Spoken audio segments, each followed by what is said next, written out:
Boy, these Knicks play defense inside your jersey. Chicago starting the offense again with 10 seconds on the clock. 7. Air ball by Jordan. Oh! Vincent comes left, plays it left corner to Jordan. Michael fires, missing. Left to right. He's up top, double pumps, right side of Paxson. They look in, back to Jordan. Turn, eating on him, close up the rear. This one is 6.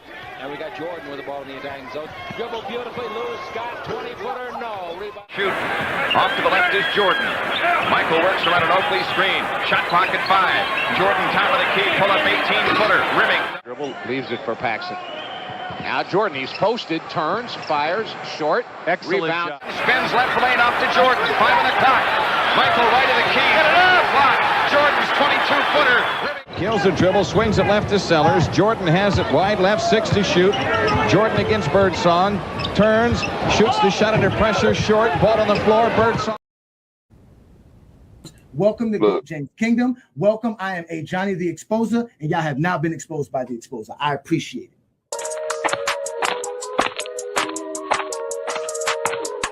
And enjoy. I am called Ajani the Exposer. You guys are being exposed today. Your opinion, I guess. Move on from it. It was the 90s. That's it, bro. Move on from that. You don't know history. You don't know basketball. You just told me I'm stupid. But look how stupid you look because you don't know basketball. You don't know history. You don't know jamming. You don't know schematics. You don't know coaching. You don't know scouting. You don't know drafting. You don't know nothing from that. Michael Jordan's great because the media said do that. So told you to say that. I know how this recorded, and you are officially being exposed by the Exposer, and you're going to sit there like a man and take this just like Buddy did 2 weeks ago. Let's get ready to rumble. Hey, get your numbers out. I had to get my numbers out. Peace and blessings, y'all. Welcome to the Friday Night Exposure with the Exposer. I'm your host, Ajani the Exposer, coming live and direct straight off of the GOAT James Kingdom platform. And as you can see as well, there has been an FYF and GJK collaboration. We are also going live straight off of the FYF Sports Debate channel. So shout out to Lamont for allowing me to be able to show this platform to his audience as well. So y'all go ahead and hit that like button, hit that subscribe button. Also check out the membership for both GJK and FYF, because ladies and gentlemen, GJK is here. As tonight's program, we're going to be discussing whether or not Michael Jordan is a great shooter or not. That is the discussion for tonight's show, ladies and gentlemen. So y'all go ahead and hit that like button, hit that subscribe button. Like I said, let everybody know about GOAT James Kingdom, because again, it is the Friday Night Exposure with the Exposer. I come every Friday night to let these zesty Jeffries know about basketball. That's what I do best. I'm their worst nightmare. You guys know about the GOAT James Kingdom platform. We go live every Sunday noon Eastern time to talk about the GOAT conversation as well. We don't shy from nothing. That is the GOAT James Kingdom show. That is B. Lee and Ajani. You guys know what we do best. But again, this is the Friday Night Exposure with the Exposer. And yes, we are live right and direct from the actual FYF Sports Debate platform. Shout out to everybody there. You guys are all wonderful. I see everybody in the comments. So as I stated before, we are going to be talking about Michael Jordan and his season, because shout out to Lamont.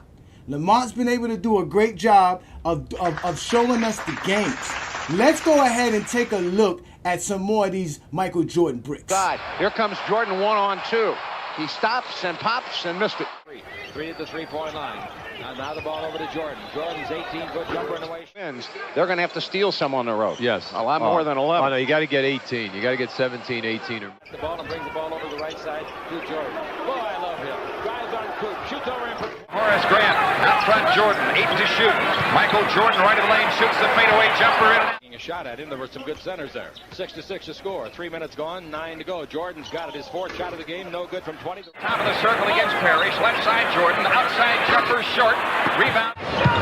Sam top of the key, picks it up, plays it into Jordan. Low right, turnaround jumper, rimming, no. Rebound, Oakley's. Alan Level also in the ball game, and he's had a good game as a playmaker today. Double team on Jordan. He'll be guarded by Hanson. Pippen at 6'7", goes down low to Michael Jordan. What a quick move. Turn to the right. The jumper no good. Sellers out in front, the 7-footer from Ohio State. One time the MVP of the NIT tournament. Here's Jordan, a 20-footer over Scott.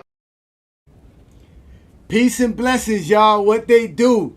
Welcome to the Friday Night Exposure with the Exposer. I'm Ajani, your host. I am here to have some fun with y'all. Y'all make sure to hit that like button, hit that subscribe button. Don't be afraid to become a member of both channels because as y'all know, it is an FYF and a GJK collaboration as we are coming together. This is the debut show on FYF channel. So shout out to all those guys over there on FYF. Lamont, A Sturdy, Rebrandon, True the King, Pee Wee Herman, Maria Knows Best. All of those guys out there that be on FYF every day doing their thing. Again, y'all, this is the Friday Night Exposure with the Exposer. We are here to talk about Michael Jordan shooting because that's what I do. I get Zesty Jeffries upset.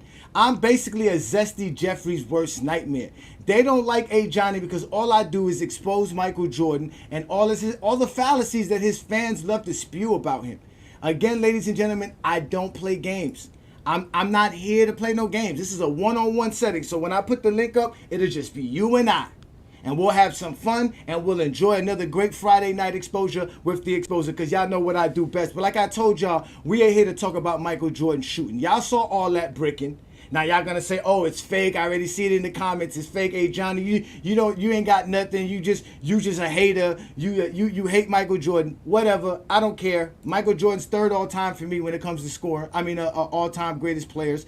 But the games were available for you, Zesty Jeffries, to go watch. Shout out to Lamont for posting these games. I went and go watch the games, and what I did was I did a shot chart because we all know that the NBA did not keep a record of where players shot the ball until 1997. That's when they started doing that. So we don't really know where Michael Jordan's best ranges are because they love to say Michael Jordan's the greatest shooter of all time or he's one of the greatest shooters of all time, which you can go ahead in the GOAT James Kingdom poll and hit that and hit the poll and tell us what you think Michael Jordan is. But I always tell people Michael Jordan, we all know, is not that great of a three-point shooter, right? And obviously this idea that Michael Jordan's mid-range game made him the most elite shooter of all time is all nonsense. There's so many players who can shoot from mid-range. Michael Jordan's definitely not the greatest at it, and I'm going to prove it. So what I wanted to do was, like I told y'all, it's off-season. There's nothing else to really watch. I'm going to watch these 1988 games that are available for us to watch. So that's what I've been doing. I don't know what you've been doing, but that's what I've been doing. And that's why I'm a Zesty Jeffrey worst nightmare. Because they don't go watch the games. They don't actually take that time out to do anything. You see what I'm saying? They don't, look, this is what they do. They say a grown man worrying about another grown man. You don't have to worry about what I do. You can come up here and try to expose me. I will put up the link here very shortly. But I watched the game, and I wanted to see the games because 1988 is the infamous season. We already know Lamont tried to break down Jordan's defense, and we're going to talk about Jordan's defense as well. But we all know 1988 is the infamous season. Jordan had a remarkable NBA season. He averaged he had 35 points per game, if I'm correct. He had like 7 rebounds, 6 assists. He was balling. He had an incredible season that year. Shot over 50%. Won MVP, Defensive Player of the Year. We all know he had the fake stats. All this, that's all already been proven. But how did Michael Jordan shoot the basketball? And that's what I wanted to talk about today because, again, a lot of people say Michael Jordan's great at basketball. I just showed you a bunch of bricks that Michael Jordan laid out there, right? But it's fine, ladies and gentlemen, because like I told you, I do my research. I do my best. So if you got a chance, you would be able to see this game right here. This game right here is available on FYF's. Oh no, I'm sorry. This one actually is not available on FYF Sports Debates. Let me retract that. This is a Philadelphia and Chicago game that I found on YouTube. This is a complete game, and this is Michael Jordan's chart. What I basically did was I counted where Michael Jordan shot the ball at. If he took a jump shot inside the paint, I didn't count it. If he did any layups or any dunks, I didn't count it. Any underhand shots, I didn't count it. I wanted all jump shots. I wanted to see where Michael Jordan took actual jump shots outside of the paint. Because this whole notion that Michael Jordan was just out here hitting jumper after jumper needs to be actually put to face. We need to see that. Shout out to you there. Appreciate you, Maybacks. We need to have some fun. I'm going to keep exposing them because I'm their worst nightmare. And if you go back and watch this game, you can see Michael Jordan was 15 of 25, but he was 3 for 9 on jump shots. And you can see where he took those jump shots from. And I even put it down to where it was less than 15 feet. Because from my understanding, a mid-range shot is anywhere between 10 to 15 feet. Anywhere past that is considered long range. So after 15 feet, I counted that, and I also counted what he shot outside of 2 feet. Now, as you can see, Michael Jordan barely took any three-point shots. So in this first game, the Bulls actually won this game. Michael Jordan had a good game. This was the first game of the season. And this is the funny thing about this game right here, is that Lamont was talking about Michael Jordan's defense, right? And for the first game of the season, this is what the Chicago broadcasters were trying to promote Jordan's defense as. Y'all pay attention and listen to the broadcasters that talk about Michael Jordan's defense, and then listen later on as when they go to another game, how another broadcaster talks about Michael Jordan's defense. The thing which is so underrated about this young man, they appreciate his passing, but no one ever talks about his block shots, his steals, and his overall defense. Now he has done some damage by stealing the ball from the Sixers tonight. This is Cheeks. Doug Collins would ever say, which he would say to Michael Jordan, forget about the points, concentrate on defense. Ike Jordan is one of the better defensive players in the league, but nobody talks about it. He plays good defense in the passing lanes, but as far as individual, he's not that sharp, I don't think. There are a lot of guys like that. Larry Bird's another one who knocked down a pass in the lane. Rick Barry was great at that. Here's Jordan, drive right side. So you heard the Chicago commentators try to boost Jordan's defense up because of his steals and blocks, which we all know was inflated, right? So they were trying to boost him up before the season even started to show, hey, y'all pay attention to Michael Jordan's defense. But everybody knew already, all he does is steal the ball because he plays the passing lane, and that's not really great defense. But either way, we are talking about Michael Jordan's jump shot here, all right? And Michael Jordan's jump shot right here is the most important part. As you can see, he was 3 for 9 from jumpers in this particular game. And in the second game that you just saw, which was the Utah game, which was later on in the year in December, you can see Michael Jordan actually had another great game, right? And he shot 8 of 15 as far as jump shots go. He wasn't really too good as far as within 15 feet, but he was on fire shooting outside from the range. He was actually on fire this game. They didn't have nobody to really stop him. Jordan was actually playing a great game this game. As you can see, the Chicago Bulls won this game as well. Michael Jordan was on fire. But we can see here that Michael Jordan is definitely scoring more than just jumpers. And he's not just hitting all type of jumpers, because I showed y'all that. I showed y'all that. And then again, this game right here, though, is available on FYF Sports Debate. You can watch this entirety game right here. This is available for you.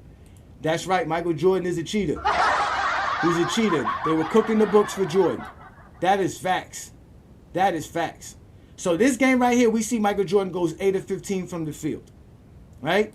Then we have a game versus the Los Angeles Lakers, which is also available. This was a February game in 1988, and we can see Michael Jordan goes 6 of 15 from jump shots, but he goes 14 of 26 from the field in general, showing you how good Michael Jordan was. Most of his shots in this game was about 15 to 20 feet range. He only took one 20-footer actually. He missed that one. He didn't even take no 3-pointers as well. Jordan didn't take no 3-pointers. I watched 7 basketball games from 1988 incomplete. Jordan took a total of 4 3-pointers in all 7 games. And one of them was a end of the half shot to try to score a shot from like 35 feet. So Jordan was taking a lot of shots, like y'all say, from the mid-range. But as you can see, this is what he was shooting. This was against Michael Cooper and Byron Scott and the Los Angeles Lakers in 1988. And Jordan started off the game very slow, and then he kind of picked it up in the fourth quarter, but the Bulls could not come back, and they ended up losing that game. So we about to do big things. Shout out to you, Ghosts. I see y'all boys here. Thank y'all again. This is the Friday Night Exposure with the Exposure. Y'all know what I do best. I'm here to tell y'all what I do. They say my eye test should matter because they tell us to go watch the games. But then if we go tell them to go watch this game, which is the game that anybody could go see, this is also available on YouTube. It's on FYF Sports. That's the name of the channel. This is the infamous game where you're not going to find the 5 steals from Michael Jordan. There's going to be proof right there that Michael Jordan had 5 steals. But this was a game here against Boston where the Chicago Bulls actually won this game. And these are the spots where Jordan shot at on this particular game. Again, Michael Jordan was 19 of 32. He shot very well. He scored 50 points this game. Again, I picked whatever games were available. So far, there's only 8 basketball games of Michael Jordan available right now from 1988. And that's what I decided to watch. 6 of them are on FYF Sports Debates right now that you can watch. I think it's about 7 of them. So this was the Boston game right here. And again, Michael Jordan was 6 of 13 from the field. And he took some shots all over the field. You can see Michael Jordan shoots the ball from all over the place, right? Then we get to the next game. This was just a few days later, and they got blown out by Boston. Now, this was a game that Michael Jordan didn't play too well in. They kind of harked in on him defensively because he scored 50 on them just 2 nights before. And they actually put Dennis Johnson on him. And Dennis Johnson did a good job. And obviously, Jordan didn't do too well in this game as he went 10 of 18. This is one of his lowest scoring games out of all the games that I watched. Then there's another New Jersey game, which is also available on FYF. This is another game that you can see on FYF. And as you can see, this was a normal game by Jordan. I think he scored something like 30 points in this game. And he, obviously, the Chicago Bulls won this game. But this is where Michael Jordan was shooting the ball from. As you can see, we have yet to see Michael Jordan take a three-point. And then we get to this game here with the New York Knicks. And then now Michael Jordan, you can see against the Knicks, this is about the end of the season. But in totality, when I took the whole totality of what Michael Jordan did, this is what Michael Jordan did in all those games that I watched. I watched 7 basketball games of Michael Jordan in 1988 from the beginning of the season to the end of the season. I watched a game in November, December, a game in February, a game in March, and a couple of games in April. So I was able to watch all of Michael Jordan. And as you can see, if you can see why they were pushing Michael Jordan to the left side. Because if you can see on this chart here, Michael Jordan was not too good at making shots going left. But overall, Michael Jordan took 81 jump shots out of the 175 shots that he took in this particular film study. Which basically means that Michael Jordan was taking over 50% of his shots in the paint or slam dunking the ball. That's just the facts. That's right. They don't do their research. I appreciate you. So Michael Jordan, over 50% of Michael Jordan's shots are actually taken inside of the paint. As y'all can see, I didn't count nothing in the paint. And the ones that were in the paint that I can say, like if you want to count by the not the restricted area, but a little bit by the nail area underneath the free throw line, which is about a 10, 12 footer. Even those, he didn't take too many of those shots. So he still took 50% of his shots or more inside the paint where he was either dunking or laying up the ball. In the 7 games that I watch. And out of the 104 field goals that Jordan made, because he shot 59% in total in all of these games. Out of the 104 shots that Jordan made, 37 of them were jump shots that Jordan made outside of the paint. So that's about, what, 60% of Jordan's shots, 65% of Jordan's shots taken inside of the paint. Y'all always say LeBron James, all he does is score inside the paint. I told you that's all Michael Jordan does. He took 4 3-pointers in these 7 games. He shot 37 though, which is what we all know about. He shot 37 of 81 from jump shots, which is 45.7%. That's actually a good shooting by Michael Jordan.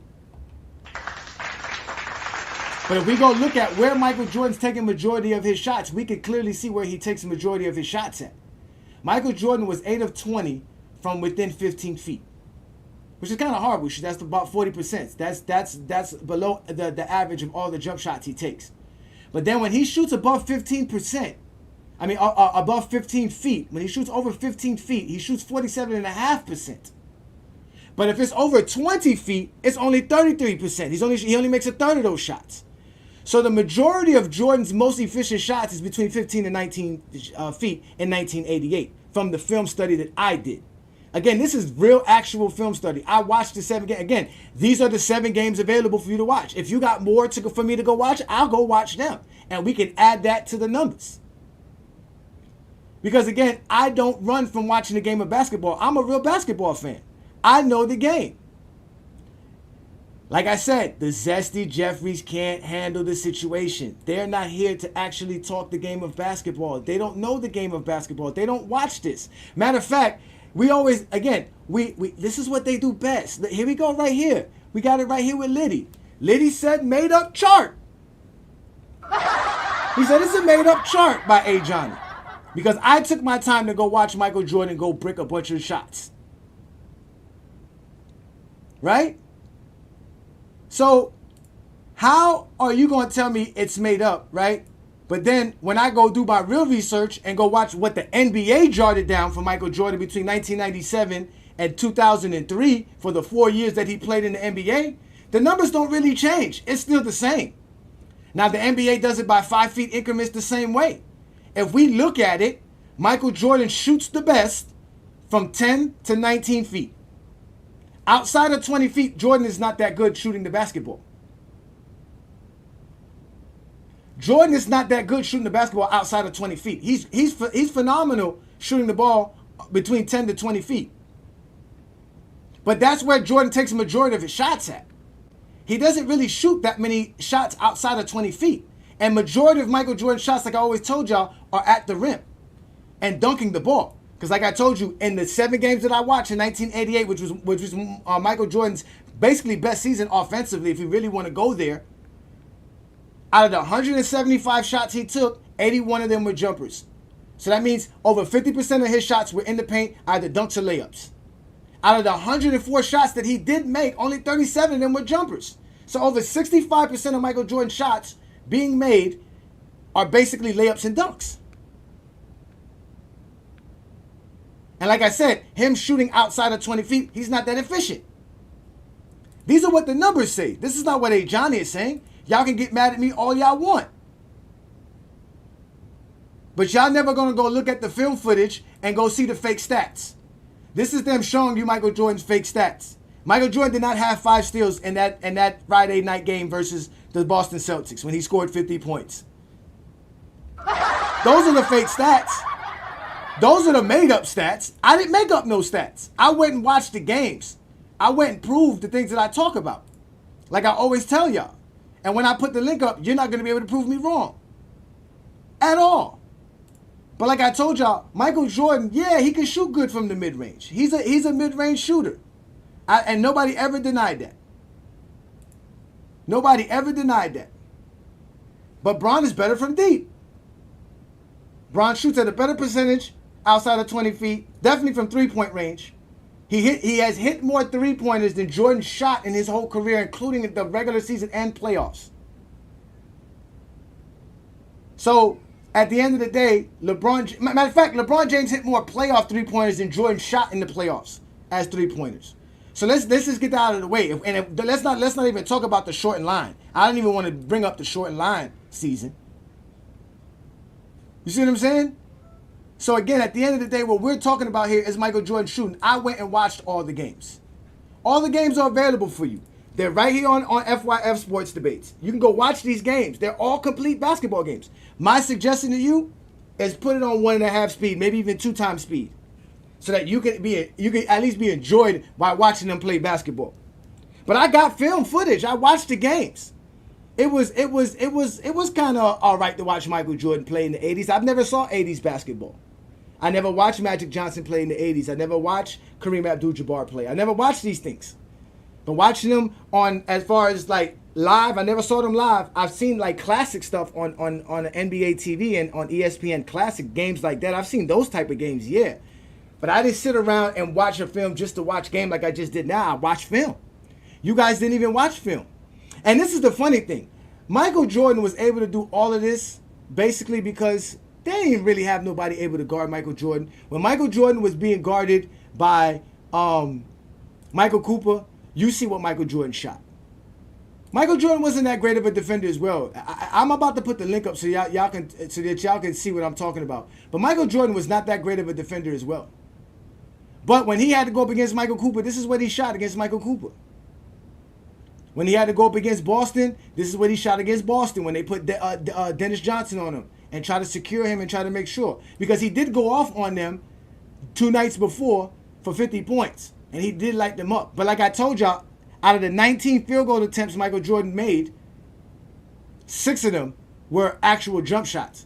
So that means 66% of Michael Jordan's shots in this particular game were in the paint, either dunks or layups. Like I always told y'all, he's able to get around his defender because it's one-on-one coverage. They play illegal defense. And because of illegal defense, Jordan was able to take advantage of a lot of space that y'all claim that LeBron James has or that players today have. But at the end of the day, Jordan has a lot of space. And I'm going to show it to you right here. Run the clip. Jordan hustles it up court, takes it right of the lane, goes baseline, picked up by Buck Williams. And that means it's Grant in deep against Hobson, and they're illegal, trying to cover out of it. Baseline left. He comes into Jordan in the left corner against Dennis Johnson. Artis is illegal. Finally, Jim Capers makes the call. Left to right up top. Paxson, right side angle to Michael Jordan. Jordan got him out of grip. Jordan squares one-on-one, fake left, go right to the base. Leap and lean, try to reverse, blocked.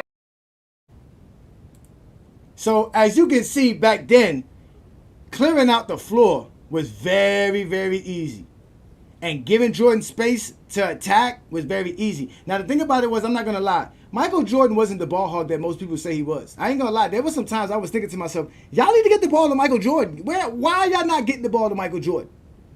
And that's really funny though. That was really funny. Michael Jordan didn't just shoot the ball all the time, but the Bulls didn't really have an offense. The Bulls' offense was really bad. They really needed a point guard, and you can tell Jerry Krause was smart because he went and got Sam Vincent by the end of the season to help their offense out because you can tell they were struggling offensively. So let me bring up somebody here. What's good? I see what's good, Asad. Appreciate you. Thank you for joining me here. What's good, brother? I'm over here doing my research. You know No doubt. So this is the Friday Night Exposure with the Exposer. I got film on Jordan shooting. What do you think of Michael Jordan shooting? Is Michael Jordan an elite shooter? No, I think he's an elite mid-range shooter. I think he's elite in the mid-range area, like with post. I think he's a good post-up guy, and I think he didn't have to shoot threes because nobody could really stop him into the paint. Well, a lot of people didn't shoot threes back then, especially in the '80s. It wasn't just him. It was rare that they were shooting threes. Yeah, it wasn't just him though. I'm not even gonna lie about it. I mean, you got some shooters like Alex English, who's that the offense, Pat Lever, who ran the offense. They had like scorers like Reggie Theus, who shot the three every now and then. It just wasn't on high volumes. Like even Brian Scott shot like 5-6 threes per game, which is a lot around that area, around that era on the Lakers. But the offense and everything is evolutionized now. So I feel like each era, the 3-point shooting got increased or higher. Yeah, I mean, no, I'm not gonna lie to you. Yeah, no, it's completely different because the 20-foot shot back then was like taking a 3-pointer now. Like they literally saw the 20-foot jumper like taking a 3-pointer, like you would think today. Like it was like one of those shots. Like go ahead and shoot it. Like that's what created space. And the Bulls had some shooters because Corzine, I'm not gonna lie, Corzine could ball. The little salt and pepper hair Corzine could ball. Brad Sellers had a jumper. Paxson had a jumper. Even Horace Grant and Scottie Pippen, when they were coming off the bench, was able to hit a couple of shots. Oakley was able to hit some shots. In fact, Oakley was one of the best rebounders in the league that year. Legitimately, he was one of the best rebounders in that year. He didn't win the rebounding title, but he was dominant. At one point, he was averaging like 16 rebounds per game and like 15 points. So like the Bulls kind of had a team, but it was like I said, that outside shooting was rare. And like I said, Jordan did have it. He did take those shots. We needed to. And he also had Craig Hodges off the bench on those championship teams. No, not that year. Not that year though. Not that year. I mean, again, I'm talking about 1988. So I didn't. 88. Those are all the films. Now, mind you, are you a subscriber to the channel? Or are you subscribed? No, I'm about to, man. It's my first time on this channel. I'm gonna show love, of course, man. I'm a basketball player myself. I just love talking basketball. I appreciate that. Yeah, because on FYF, he has the games. I keep telling people this. Go watch the games. They're available. He be doing this research, and I've been watching him for a couple years now. So he's legit, man, for sure. Okay, all right. So let me ask you a question. By looking at this chart right here, right? Yeah. What is your first look at it? Because this is just me charting down where he took jump shots from, right? I got all this stuff recorded. Like I tell people, I got nothing better to do. It's summertime. Even the Olympic games are not that interesting to me. Yeah, so start today. Yeah, let me watch 1988 Michael Jordan, right? Supposedly he's the GOAT, right? For all these Zesty Jeffries, they say he's the GOAT, and I'm not supposed to go watch him play basketball. This is what they say. This is the greatest season ever. Why should I watch it? But when you watch this chart, if this was a chart that you saw, what would you say as far as being a defender, or if you was a coach for the offensive side? Like, what would you say? For the left side, I mean, he got to the spots, but we made it hard for him because on the right, obviously on the right side, he's capable of hitting those shots at 46%. That's pretty efficient. So as me, as a coach, I tip my hat off to him because that's what Michael Jordan does in the mid range. You know, that's his go-to. And for the left side, I'm happy. You know, I'm cheering because even though he got to the spot, he missed.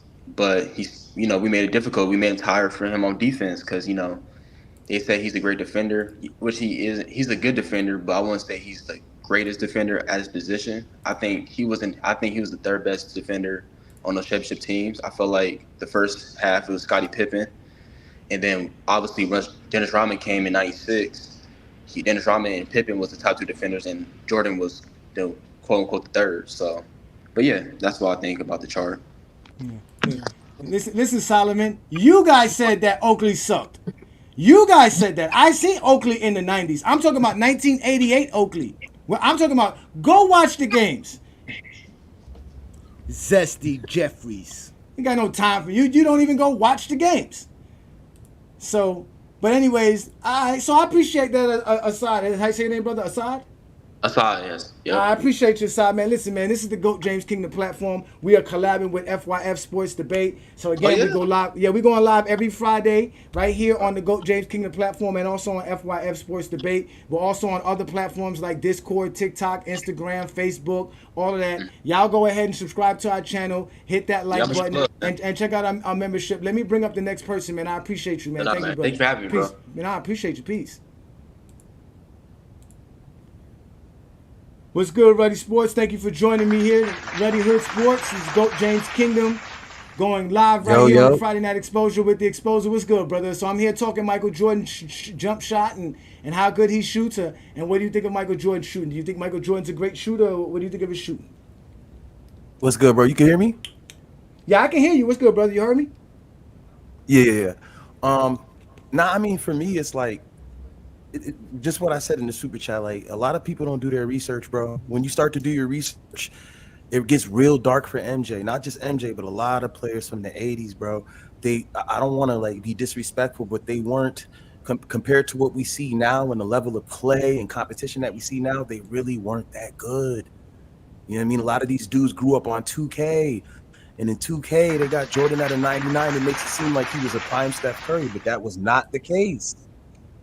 No, not the case. Even in 2K, you can't even get a Jordan that can hit a 3-pointer in 2K until you get to the 90s. You're not gonna get that 80s Jordan in 2K ain't hitting no 3-pointers.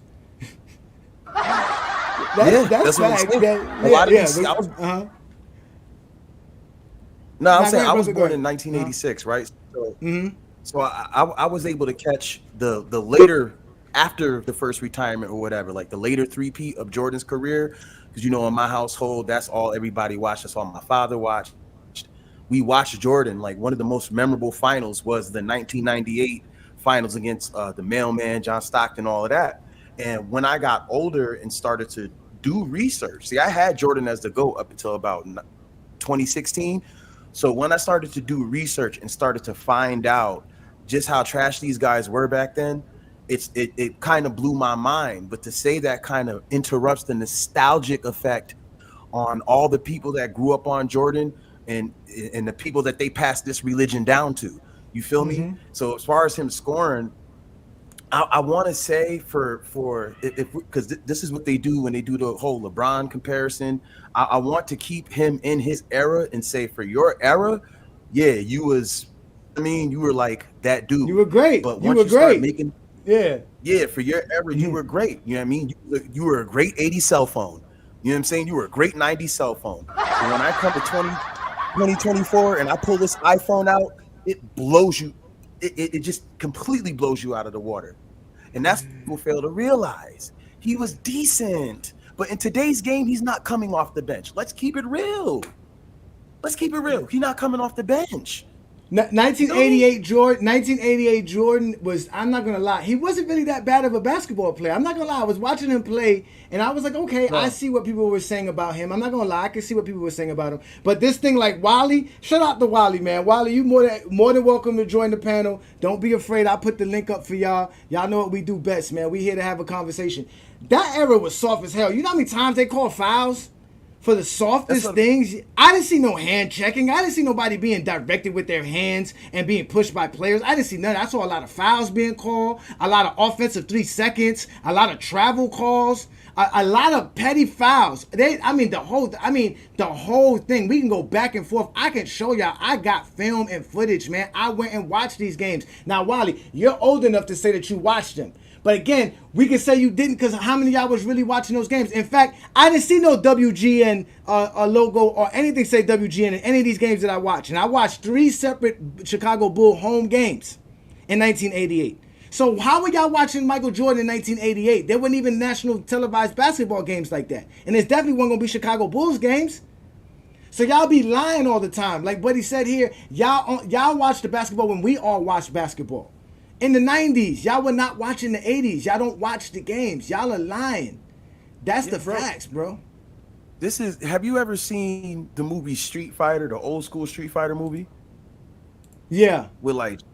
So when I was a kid and I watched that movie, I swear that movie was everything. And I wanted to take my kids and put them in front of the TV and say, yo, I grew up on this movie, right? I grew up on this movie. It was fire. I'm all bragging to my kids. Man, I put that movie on. My kids fell asleep. I'm sitting there looking at it like, yo, this is such a clusterfuck of a movie. I can't believe my eyes. And it's the same thing with like the 98 finals, right? I remember as a kid watching that, going to church. The church that I went to, they did a whole like big like event to watch the finals and stuff, food, everything like that, right? And I get older and I find out that the Jazz scored 54 points in game 3. That's nasty work. Considering people like Luka today would get 54 on his own on an even day. And they're talking about this was the competition we dealt with. See, I do my research for the content that I'm trying to make and everything. I've been actually doing my research. I had to make comparisons between LeBron and Michael Jordan. I had to actually shorten my comparisons to about 130 comparisons when it comes to stats, advanced stats, accolades, and all these things. I had to shorten it because I had to give Jordan a leg to stand on. Because if I do the full comparison, about 500-600 comparisons, I'm talking about everything: highest scoring games, lowest scoring games, highest rebound games, lowest rebound, everything that you can think of. When you start making those actual comparisons, it gets bad for Jordan. So I said, let me give him a leg to stand on and shorten the list down to about 120 to maybe 130 comparisons between the two individuals. See, the issue that I've heard, because I've been listening to your show, bro, and I was on FYF the other night watching some of those games, and it hurt my eyes. It was lethargic, it was generic, it really hurt my eyes, dude. I listened to your show, and I heard some dude the other day. I forgot who it. Malachi, is that the guy that be calling in? He called in. Yeah, he's hilarious. He wouldn't be able to last 5 minutes with me. He wouldn't last 5 minutes because this is what people got to understand. There's a difference between team accomplishments and individual accomplishments. Once you remove the team accomplishments, see, this is how we know Michael Jordan didn't deserve Defensive Player of the Year, because since I can remember, right, and I'm 37, so since I can remember, Defensive Player of the Year always goes to a good team. I feel like AD got robbed for Defensive Player of the Year a couple of times because the Lakers didn't do that well. You feel me? Remember when they went up against about 2 seasons ago in the playoffs when they went up against the Grizzlies, and Jaren Jackson had just won Defensive Player of the Year. In your honest opinion, who looked more like the Defensive Player of the Year, AD or Jaren Jackson Jr.? I mean, the media is kind of weird. I'm surprised they never voted LeBron James teammate for Defensive Player of the Year. I'm surprised they haven't, just to give it to him to say, oh, you know, LeBron played with Defensive Player of the Year. I'm surprised, man. That's really a surprise, man. And I'm surprised that some of y'all don't want to step up to the exposure, because I see y'all scared to hit that link. Y'all know what we do here. See, we ain't, listen, Go James Kingdom talks basketball. The young man here is speaking the truth. Y'all may not like what he's saying, but at least he's talking basketball. It's true. It was great for that era. I was able to watch it. I'm born 81.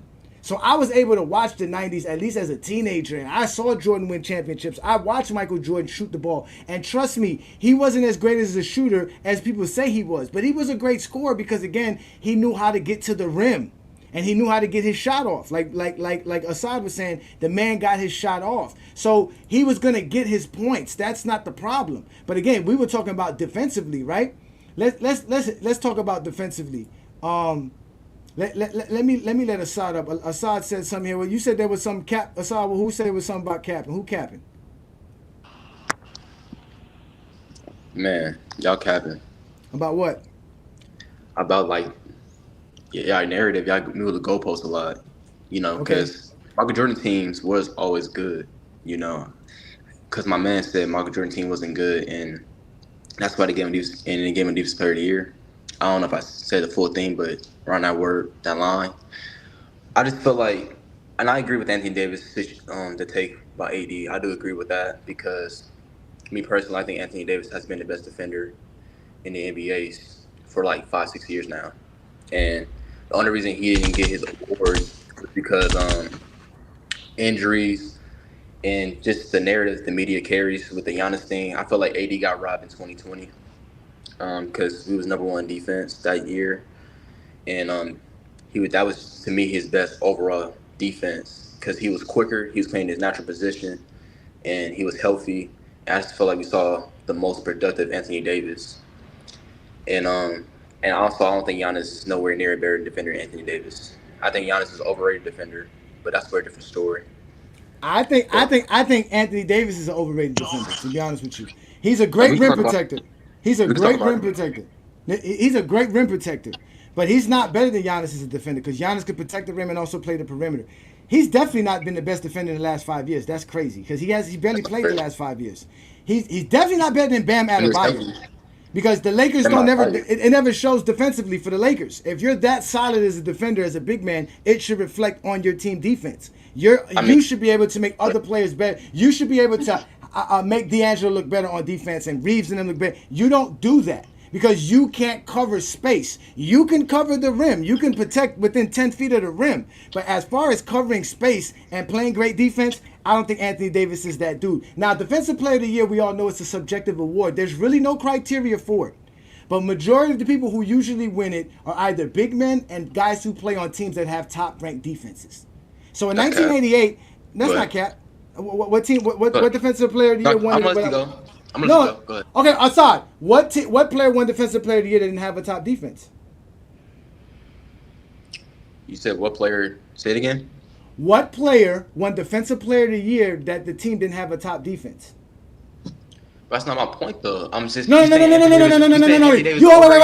wait. You said I capped. No. You said I was capped. You said I was capping about the fact that you just said Giannis is a better defender than Anthony Davis. Yeah, because he can play perimeter. He can cover more space. In today's NBA, you need that. Then what happened when Jimmy Butler cooked them in the playoffs? What you mean Jimmy Butler cooked them in the playoffs? Jimmy Butler cooks all the time. He cooked Drew Holiday, and that doesn't mean Drew Holiday. What happened this year? Everybody gets cooked by good players. Everybody gets cooked by good players.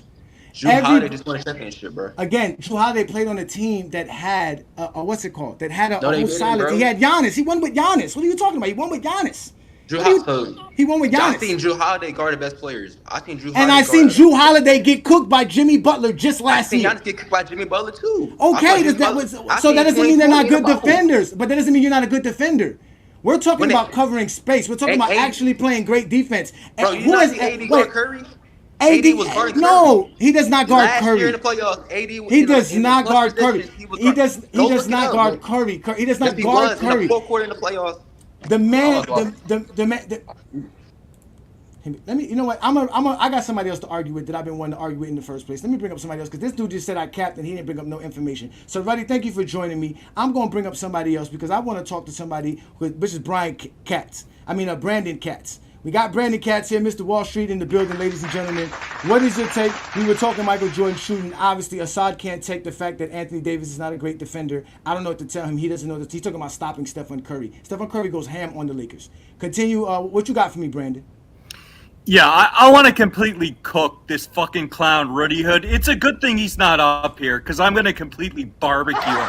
Because when you look at Jordan in the 1980s, and Jordan averaged 37 a game in the 80s because the 1980s was one of the fastest tempos of the NBA. So 5-out spacing did not exist in the 80s or the 90s. The spacing that Jordan had was never remotely close to the spacing that LeBron or other players had. And the Eastern Conference in the 90s was an extremely slow tempo conference. So Jordan had no spacing. Jordan was playing an extremely slow tempo era. And when Jordan played in a faster tempo era in the 80s, he averaged 37 a fucking game. If you gave Jordan 5-out spacing in an up-tempo era like LeBron does, he'd be 40 a game, elite efficiency. He wouldn't be choking in the fucking finals like LeBron did in 08, 2011, and 2013. The spacing that Jordan had in the 90s is not close to the spacing that players do now. And so to the point of shooting, when Jordan got older, he was fine as a fadeaway and a mid-range shooter, but Jordan never needed to be an elite shooter because he was dominant with his ability to get to the hoop. He was a good mid-range shooter even out of college. He played 3 years in college. He didn't come out when he was 18. He developed his step back, his mid-range shot, and Jordan never had any problem scoring,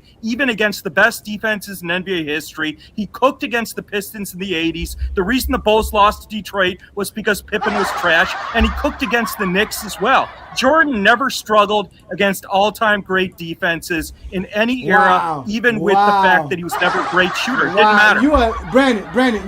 You've been lying so hard. First of all, you're not going to address this idea that there was no actual spacing because at the end of the day, LeBron James never saw defenses like this. Jordan I said he never had. Court, takes it right of the lane, goes baseline, picked up by Buck Williams. And that means it's Grant in deep against Hobson, and they're illegal, trying to cover out of it. LeBron's never seen a defense like that. He comes into Jordan in the left corner against Dennis Johnson. Look at that. Look at that. Look. Jordan, look at all that space Jordan has. Jim Capers makes the there's nothing but space. Look here. This is how you create space in the 80s. Look. Here, clear out the whole side of the floor. LeBron's never had a whole side of the floor to play basketball with. Never. Look at this. This is easy. This is barbecue chicken. Look, break it. That's barbecue chicken. That's clearing space out. LeBron's never had that kind of space. LeBron's always had to worry about extra other defenders. Oh, I let you speak. I let you speak. Your turn was over. I let you speak.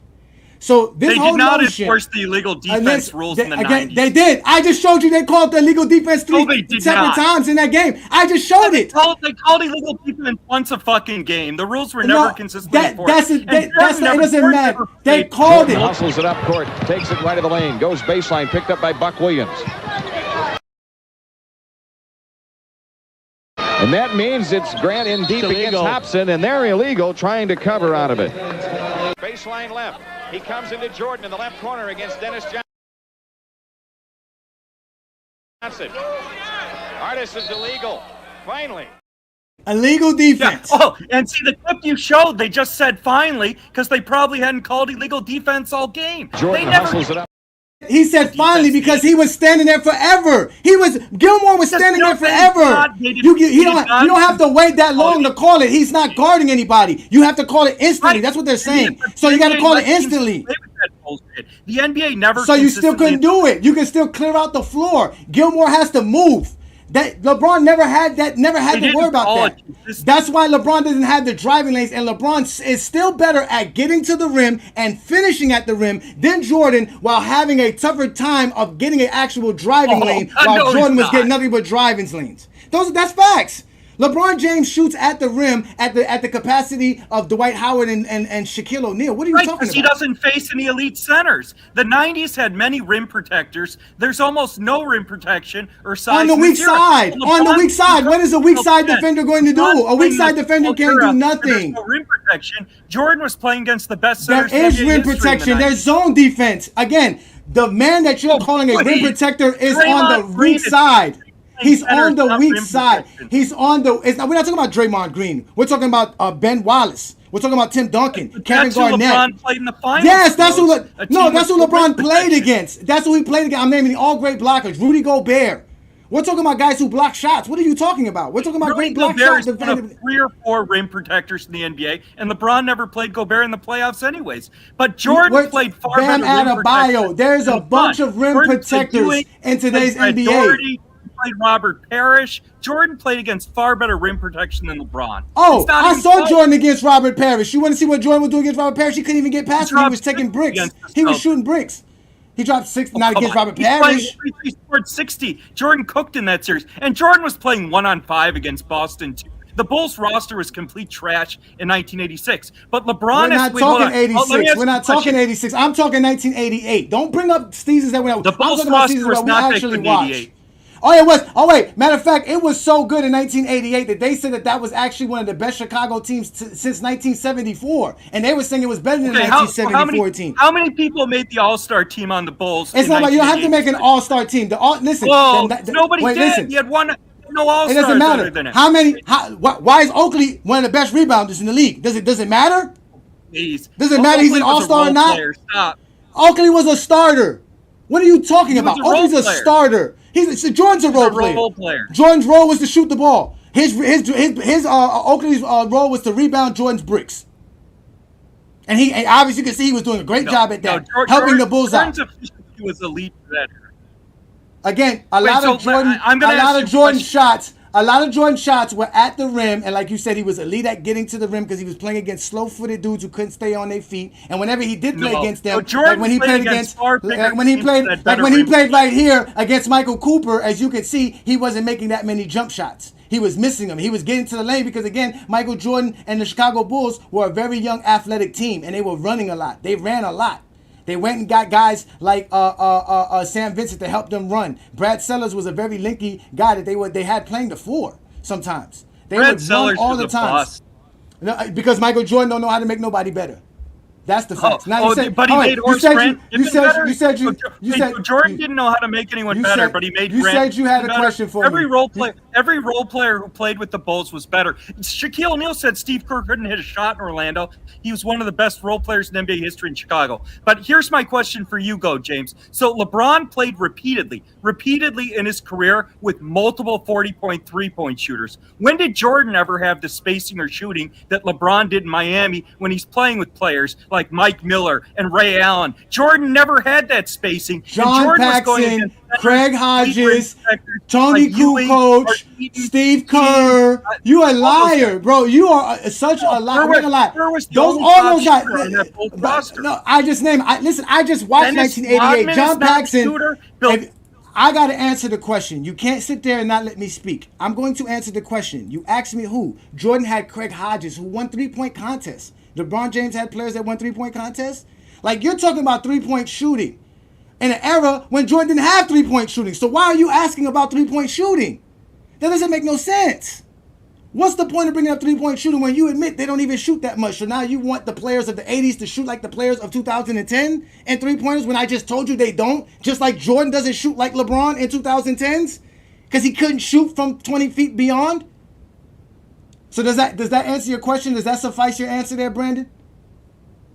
Is that enough for you? You're missing my point. What I'm saying is that the shooting in the 80s and 90s is nowhere near what it is now in LeBron's era. So Jordan never had the spacing LeBron did, and he was still a far better, more efficient scorer. Again, he was a better Jordan scorer in the had playoffs. spacing. Wait, let me finish. I didn't interrupt you. Let me finish. I didn't interrupt you. Okay, so Jordan played in a slower tempo era against better rim protectors. The rim protection and size in the 90s completely shits on this era. You cited Rudy Gobert. I can cite 7 top rim protectors who played in the 90s. You cannot cite 4 top rim protectors. I did. Hold on, now you're lying. Now you're lying. Now you're lying on my name. Now you're lying on my name. One more. Another motherfucking word, and this shit is over. And I ain't playing, nigga. Sit your ass down. Ladies and gentlemen, this is what happens when you lie. You go in the dugout with Michael Jordan. I named several players that were rim protectors. I named Ben Wallace. I named Tim Duncan. I named Kevin Garnett. I eventually got to Rudy Gobert. This is why you guys get put in the dugout, because you a liar. Sit your punk ass down. That old bullshit. Nobody want to hear you lie, Brandon. I gave you several guys that were actual defenders and rim protectors. Rudy Gobert is one of the greatest defenders of all time, bro. What are you talking about? The man got 4 all defensive players of the year. Now it don't matter. He's not protecting the rim. You guys sit here and praise Anthony Davis for being a block shot guy. So Anthony Davis is not a rim protector. Anthony Davis isn't an elite defender blocking the rim. This is why you get put in the dugout. Let's discuss. I ain't discussing shit with no goddamn kid. Motherfucker, let me tell you something. Who give a fuck? Sit your ass down. You don't want to hear that shit. Stop lying on GOAT James Kingdom. I'm the exposer. I ain't like the rest of these people. I told y'all this is the Friday night exposure with the exposer. If you're going to come up here and have a conversation with me, don't say that I lied. Don't call me cap. That's the second time you Zesty Jeffries came up here and said that I lied, and I didn't lie. When I let you rant and run off with your nonsense. What up, Twin Man? Thank you for joining me. We know who Twin Man is. Twin Man is the GOAT James Kingdom affiliate. He always been part of the group, showing support and love. These damn Zesty Jeffries, man. They can't handle the conversation, bro. I have a question. Huh? Is this one of these situations where you can't believe your lying eyes? He sat here and said he wished Michael Jordan could get the spacing LeBron James gets today. You literally show them clearing out the entire side of the court. The entire right side of the court is cleared out. Has LeBron James ever had an entire side of the court with no help defender coming over to help? Never. In 21 years of basketball, we have never seen LeBron James never have a help defender. Is he insane? If LeBron James had the entire side of the court to operate by himself, LeBron James would have averaged 40 points for his career. Are you serious? Look, here go the lies. He said it wasn't 1-on-5. You had to guard Corzine. You had to guard Brad Sellers. You had to guard Oakley in the perimeter. Michael Jordan got assists to who? Who did Michael Jordan get these 6-7 assists per game during the 80s? Bro, there's no point in arguing with these fools, bro. Because at the end of the day, they going to come up here and contradict themselves. This fool really just sat here and said, look, there's no space. As you're sitting there showing the space. Show it again, just so he can see it again. Show it again. I'll be quiet. Show it. Run the clip, run the clip, y'all. Run the clip. Jordan hustles it up court, takes it right of the lane, goes baseline, picked up by Buck Williams. And that means it's Grant in deep against Hobson, and they're illegal trying to cover out of it. Baseline left. He comes into Jordan in the left corner against Dennis Johnson. Artis is illegal. Finally, Jim Capers makes the call. Left to right up top. Paxson, right side angle to Michael Jordan. Jordan got him out of grip. Jordan squares, one-on-one, fake left, go right to the base. Leap and lean, try to reverse, blocked it. Yo, within that clip right there, Twin Man, the man said Jordan takes him one-on-one. So my thing is this. LeBron James has never seen spacing like that. Can you imagine LeBron James with spacing like that, bro? For his entire career? He averaging 60. Bro, I 60. don't understand the logic of, like, Brandon will come up here, you'll show him the video, you'll break it down completely for him, and he'll still sit here and say, you're full of shit. You're wrong. So are our eyes lying to us? Are we not seeing? Does he not know we know basketball? Jordan played in the illegal defense era in which he got to operate one-on-one. Period. Nobody else was able to really do it like that. And guess what? He took advantage of it as he was supposed to. Jordan was supposed to take advantage of the illegal defense rules so he can cook these clowns one-on-one. I wish LeBron James would have had him. This is the illegal defense the way he could have got it like that. Listen, this is the problem right here. Listen, this is the problem right here, Twin. He's saying, listen, LeBron James had multiple 40-point, 3-point shooters. Yes, he did. That's how you create spacing in today's NBA. To make sure that the defenders stay with a man, you make sure that you have shooters on the basketball floor. But guess what? In that era, you didn't need shooters to clear space. You just had to send players to one side of the basketball court. That's it. I don't need that. I have to. No, the whole point is that the man could shoot 0% from the fucking field. I still have to go guard him in the corner three-pointer because he's at the corner three. That's it.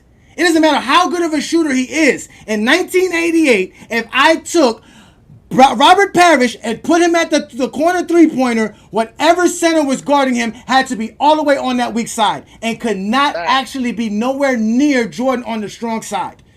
In fact, that's why the Bulls played bad defense. Not the Bulls played bad defense, but Jordan was a bad defender because they used to use Jordan as that roamer. Jordan was that double team guy because Jordan was fast enough to come from the weak side to help on double teams.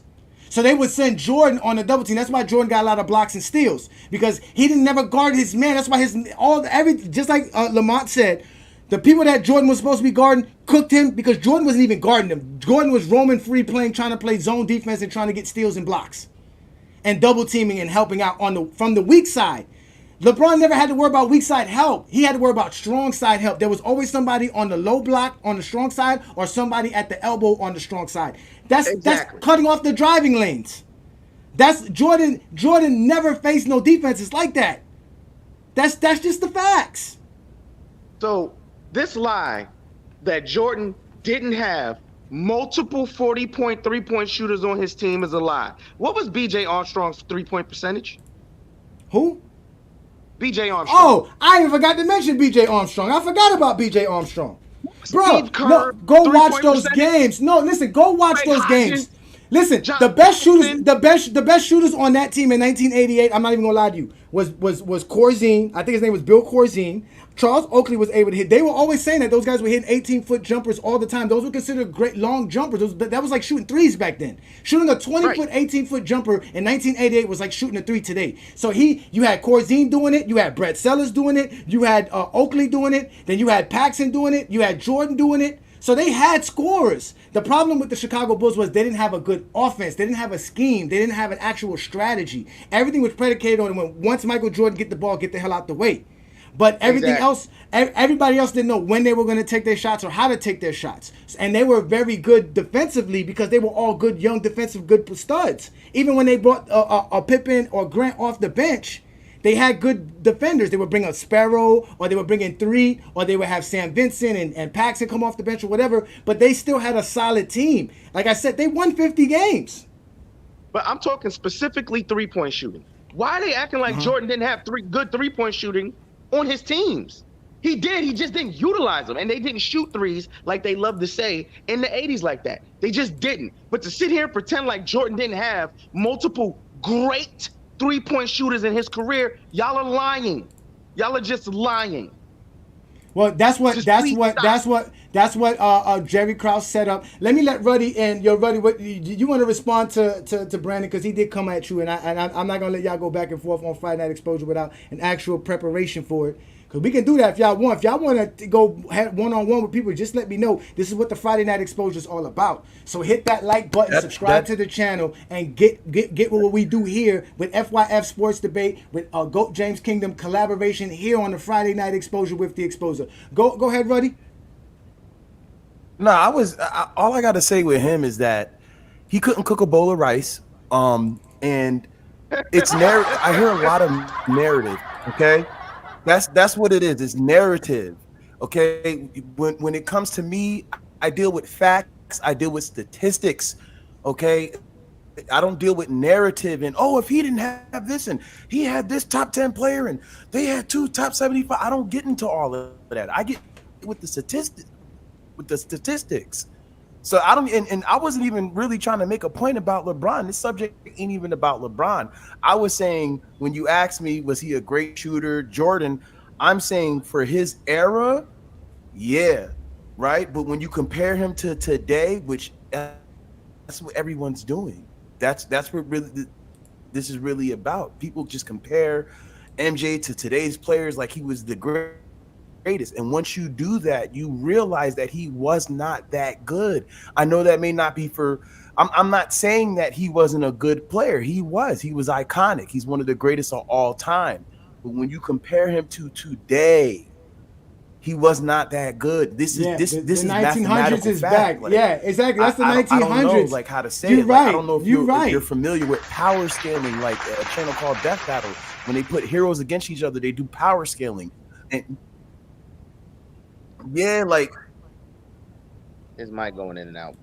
Yeah, Lord, your mic's going. Know, man. Your mic. I don't know if your mic is going in and out. For the truth, your mic is going in and out. It's going to hurt their feelings and what they've idolized and growing up. And yeah, you're going in and out, bro. You're going in and out. You're going in and out. Let me bring up Ishmael. Yes, it's all good. I'm about to just give me a second. I'm about to just. Listen, Brandon. I'm gonna bring up so we can have the one-on-one with Brandon because I'm about to cook Brandon because I'm about to show Brandon Jordan's shooting and he's gonna start making excuses. So let me bring up Ishmael and then I'm gonna bring up Brandon, y'all. Thanks for joining me. Appreciate you. Y'all make sure to holler at Ruddy Hood Sports and holler at Twin Man, huh? Well, Wally got to hit the link. So hey, Johnny, what's good, Ishmael? What you got for me, Ishmael? I like the new intro that you got. That's pretty cool. But I just wanted to address that. I think Brandon is a bit disingenuous. He's a makeup artist. Yeah. It's like you just making up stuff. You can't just compare the eras like that. That is very disingenuous. And to say like they have like hit LeBron's era of basketball has no rim protectors. There's plenty of rim protectors. I mean, Tim Duncan is #1 in blocks in the playoffs. You got Serge Ibaka, Joakim Noah, Dwight Howard, Kevin Garnett, Tyson Chandler. I mean, the list goes on. The list goes on and on. Bro. Yeah, right. It's just that, I mean, the game is different, so it's not easier. Yeah, man. Yeah, that's really it goes crazy, on man. and on and on. But again, he's gonna come up and say some nonsense, and I'm gonna let. And first of all, we're supposed to talk about Michael Jordan. We're gonna talk about Michael Jordan shooting. Let's just talk about that while I got you on right quick. So this is what I found for Michael Jordan shooting. This is the 7-game film that I got, and this is where Michael Jordan took jump shots. Now, as you can see, over 50% of Michael Jordan's shots in general are at the rim, and they talk about LeBron James.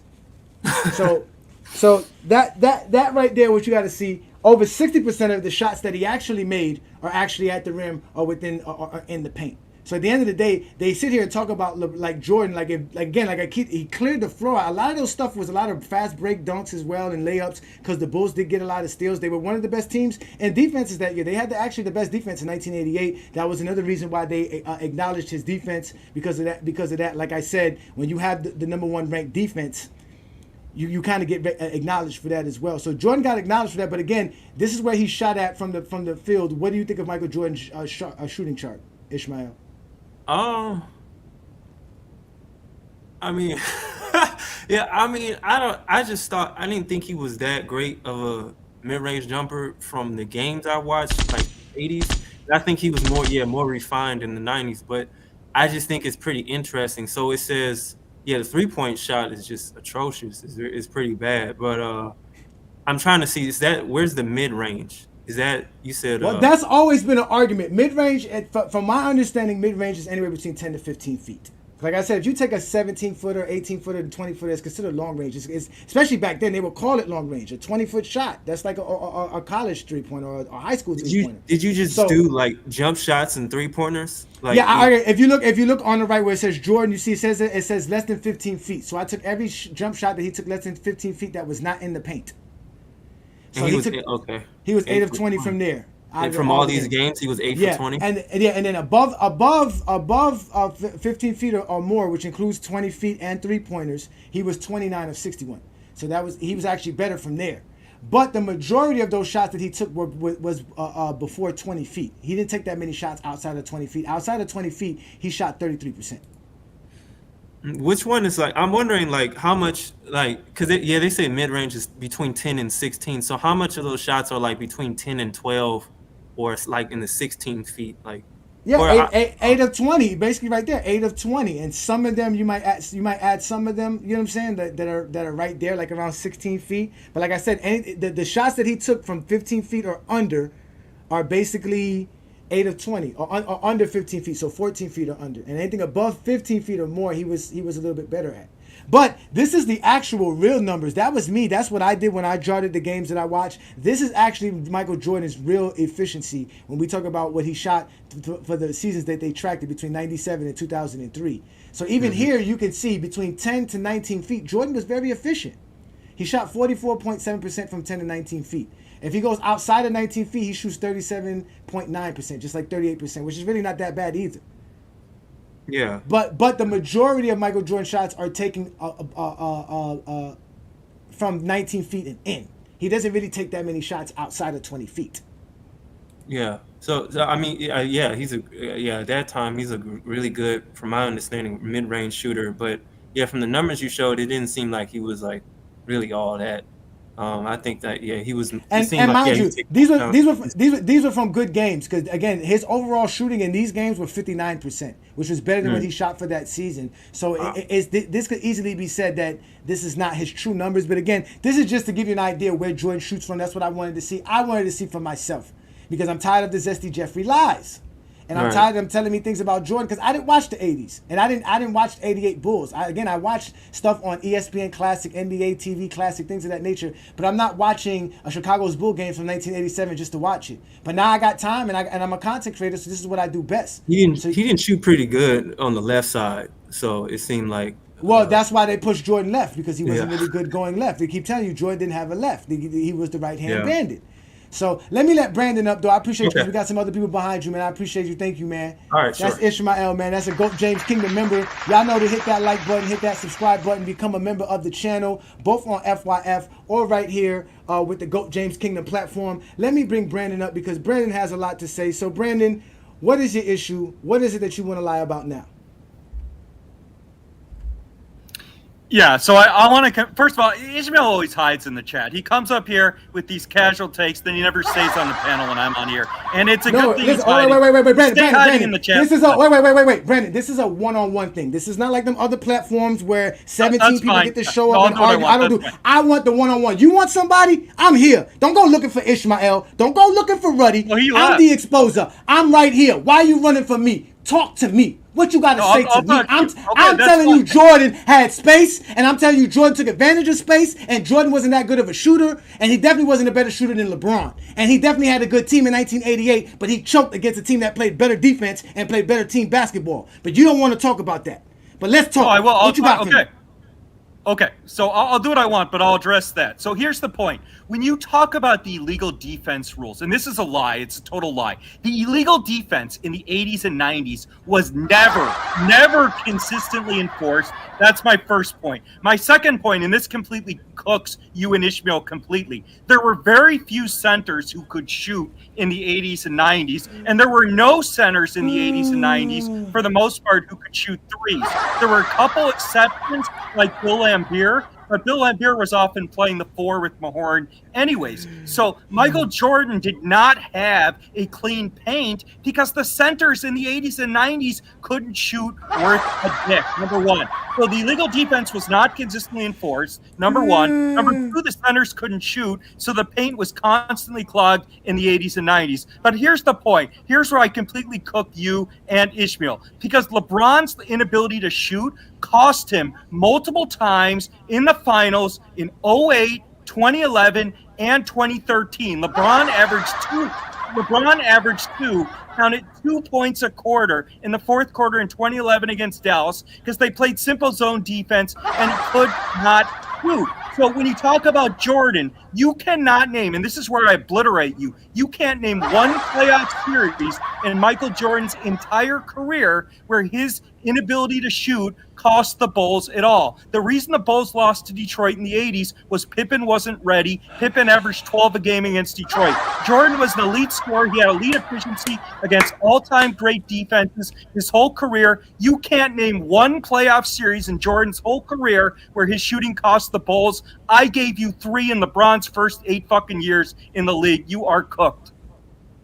Ladies and gentlemen, you guys know what I do best. Ladies and gentlemen, it is time to becoming the exposer for these Zesty Jeffries. First of all, 1988, 1989, 1990, Jordan choked 3 straight seasons in a row. If you're going to give Scottie Pippen the blame for the Chicago Bulls losing, then you need to give him the credit for the Chicago Bulls winning. At the end of the day, Michael Jordan underperformed in 1988 because he couldn't shoot. That was the game plan that the Detroit Pistons ran 3 straight years. Jordan was playing 1-on-5. Again, you're not going to cut me off. You're not going to cut me off. I let you speak.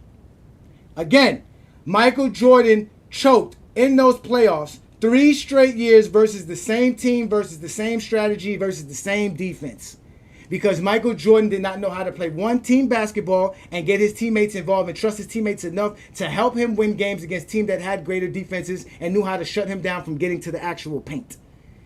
All right? So in 1988, when Michael Jordan was the defensive player of the year and he was the scoring champ and he was the MVP of the league, he was averaging 35 points per game and he was putting up 45 points per game in the first round.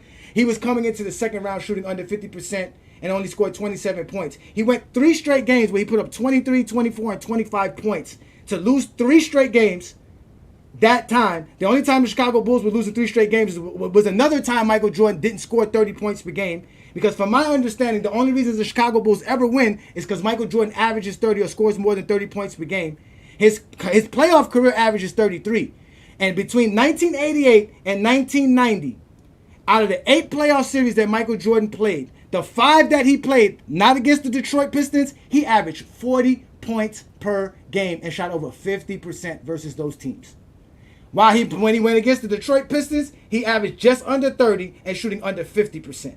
So Jordan's percentage dropped 25% when he went up against the same team 3 years in a row. That's 3 straight playoffs that he could have won a championship in, but he didn't know how to play basketball or shoot from the outside or get his teammates involved. That's the facts. This idea about jump shot centers doesn't matter. I already told you if Robert Parrish is standing at the 3-point line, whoever is guarding him has to be within 3 to 4 feet of him. That's just the facts. And if he's on the weak side, that player has to be on the weak side. I'm not done. No, wait. Jordan shooting cost the Bulls a series. Name one. I just named it. I just gave you 3. Gave you 3. No. 88, 89. I gave you 3. Okay, so 3. wait. So let me talk. Did I say no? Oh shit! Say it again. Say something else. Oh, say something else. Say something else, nigga. Sit your ass down. You're not gonna keep trying to overtalk me, Brandon. I'm giving you an opportunity to speak. It's my turn to speak. This is why you guys can't handle the exposure. I'm your worst nightmare. When I show up, you Zesty Jeffries just don't let me speak. So I come through and kick in the door on y'all just like this.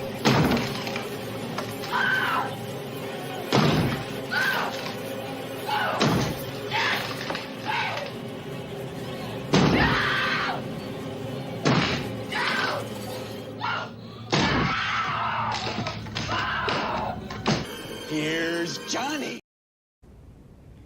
I'm not the one to be played with, man. I'm the exposer. Let me bring up Brandon. You're going to have to sit in the background because I want to have a conversation. Like I said, everything you just said is all lies. The LeBron James series, like you said, he was playing against zone defenses. He didn't have shooters on the Miami Heat 2011 team. They didn't have no shooters at all on that team. So don't come here lying. What up, New World? Thank you for joining me. What's good, brother? I'm going to bring you up shortly here, Herman. I got Mac Def in the background. We're going to be quick. We're going to do this real quick. You got cooked, man. Listen, I actually do cooking, man. You feel what I'm saying? I got cuisine dinners of Zesty Jeffries all over. I give you all whatever you want. You want neck bone.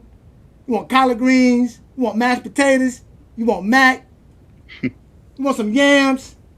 I do it all. I do it all. So what up, New World? Salute to you, brother. You setting the plate out here, cooking for these men. I'm telling you. We off the chain out here. That's what we do best. Listen, if you want to talk basketball, we could talk. You see, I let him speak. We all know Brandon don't let people speak. But when I start cooking, now this is what they do best. When you start cooking, they detract you by asking you a question that has nothing to do with what we were talking about. Mm-hmm. So he went on a whole soliloquy. So I have to respond to that. I have to break things down for him. Mm-hmm.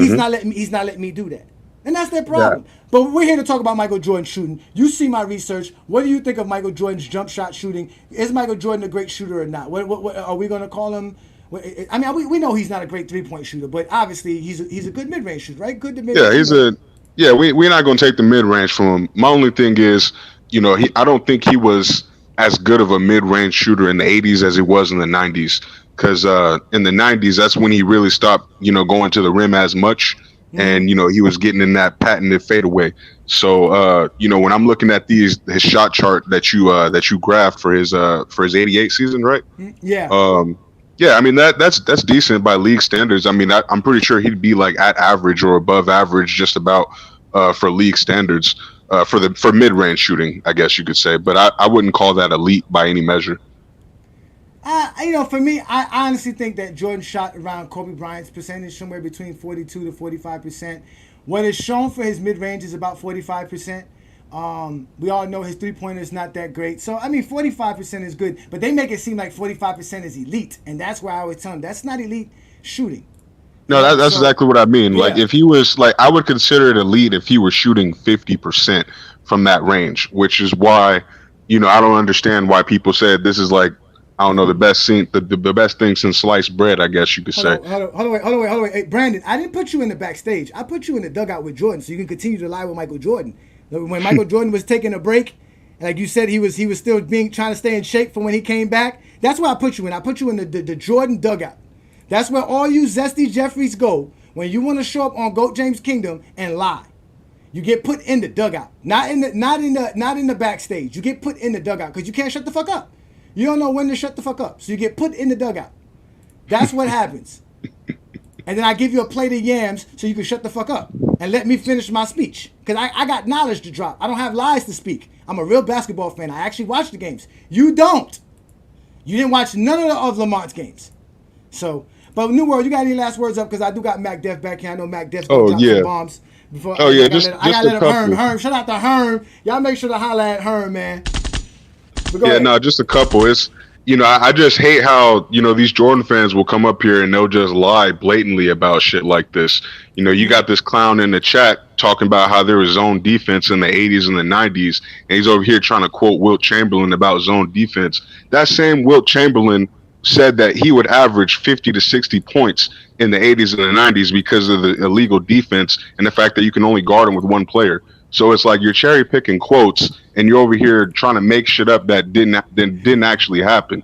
They didn't put zone defense in until 2001, and Jordan himself told you that he wouldn't have been as successful, definitely not getting 6 rings if they had zone defense in this era. So, the fact that Brandon was trying to use a fallacious argument by saying that, LeBron has these 3-point shooters and he loses, while completely discounting the fact that you have all this spacing just from illegal defense.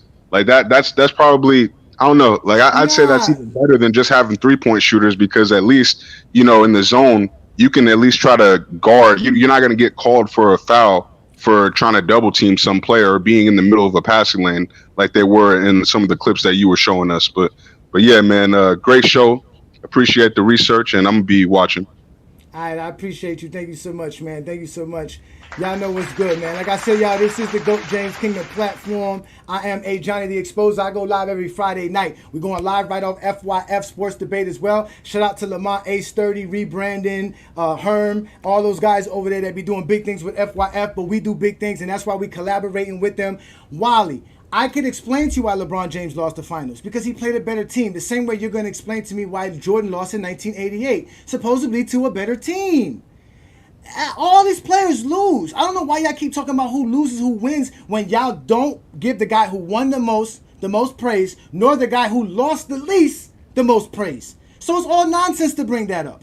So let me bring up my boy Mac Def, because Mac Def is always one of the best here in GOAT James Kingdom, as he always brings the truth and he does his research. I know Mac Def does his research. What do you think of my research, Mac Def, of Michael Jordan's shots? Hey man, I see the Jordan emblem in the sky, man, is waving. I put the 11s on and everything. I gotta go out here and fight crime. What's going on, man? What you do, man? Wait a minute. Don't tell me you trying to be an MJ police. Is that what you're trying to tell me? Man, what's going on, man? Don't tell me you want to be the MJ police, man. What's going on? The emblem in the sky, man. What's going on? No, let me. You make me sick. Cuff him. you start running a respectable business, and I won't have to come in here and hassle you every night. Mac Def, you put me in handcuffs, Mac Def? Huh? What you doing, Mac Def? You the MJ police, Mac Def? Huh? You can't handle we talking about the Zesty Jeffries and Michael Jordan. Huh? Oh man, what's going on, man? I got the call. You got the call. They sent you. They said, "Hey, Jack." Yeah, man. What you do now, man? What you do now, man? All I did was like I told everybody, right? First of all, like I told everybody, shout out to Lamont, man. Lamont gave me something to do for the summer. He gave me this right here, Mac. He gave me all these Michael Jordan games from 1988 to watch, and I went and found 2 other ones. So I just been watching Michael Jordan play, and I've really been trying to figure out this stuff about Michael Jordan and the shooting, because this is what they say, right? LeBron James, this is what LeBron James shoots outside of 3 feet. So they make it seem like LeBron James only scores at 3 feet, right? But between the 3-point line, which Jordan's not a better 3-point shooter than LeBron, but if we go from the 3-point line to 3 feet, LeBron James shoots almost at par with the NBA for the actual history that they've been keeping a track of this. The league is at 39.9%. LeBron shoots 39.3% for his career, and this was done after 2023 season. So this is what LeBron James has been doing. Like, he's not a bad shooter. This is what Jordan did for those 4 years. He shot 42.5% from the 3 feet to the 3-point line, and he shot less than 40 in 2003. But they like to lie. The Zesty Jeffries don't do no research. So I went and did my research. I went and go watch the games, and this is what I tracked. This is Jordan's jump shots in 7 basketball games from 1988. Okay. So he took 46% of his shots was from mid-range? No, 46% of all the shots he took were jump shots. So I didn't count no shots that he took inside the paint, and I didn't count no layups or dunks. So basically over 50% of his shots were in the paint or actually taking a layup or a dunk. So in the 7 games. 46% of his jumpers? No. Now to the left, on the bottom left is what you're going to see the actual jumpers. So in reality, Jordan took 81 jump shots and he hit 37. So that's what you see. It was 45.7%. 45. Yeah, okay, 45.7, which is actually good. Really good. I was about to say, what's the issue with his jumper? Is it you talking about his 3-pointer? Well, no. The problem is him shooting outside of 20 feet. That's when it gets bad. So when outside of 20 feet? Yeah, once he starts shooting outside of 20 feet, between 10 to 19 feet, Jordan is phenomenal. But outside of 20 feet, Jordan's not that great. So even here, you can see here on the right side, I took a track of where he shot. So within 15 feet, he was 8 of 20. When he took shots out from 15 feet or further, he was 29 of 61, which was actually not that bad. It was 47.5%. But anything that was 20 feet or longer, he was only 6 out of 18. So he shot a third of those, and he only made 25% of his 3-pointers. So what would be a good percentage, I guess, for you to say, oh, that's a good shooter from 20 feet or the 3-point line? The 3-point line is definitely 34 to 35%. To be considered good, to really be good, 37, 38 like Larry Bird. To be really like great, 39, 40, 41% around there. And you got some guys that shoot above that, but like Stephen Curry shoots what, 43, 42% from 3-point land, something like that. Yeah, that's different. Come on, Curry. That's elite though. But that's what I'm saying. But that's what I'm saying. That's what makes it elite. That's what I'm saying. So now, but there's a reason. There's a method to my madness, right? So okay, I asked that question because obviously in '88 he was as far as a 3-point shooter, and I'm not gonna say anything great about Michael Jordan's 3-point shooting because he wasn't a great 3-point shooter. I think 33 for his career. But during his with peak, the short line, don't forget the short line. Well, with his peak years from '89 to '93, where there was no short line, he's had, if you add those seasons up, I think from the 3-point line it was 31%. He shot 31%. No, he shot 28.8% in the regular season when there was no short line season. So all the years I'm just talking about his peak. So I'm only talking about 5 years. So you went from 88 to 60 games. I'm talking from 89 to 93. Yeah, no, He yeah, no, shot yeah, like yeah, 31%. yeah. Because in 90, I think in 90 or 91, he shot like 37%, and in 93 he shot well as well.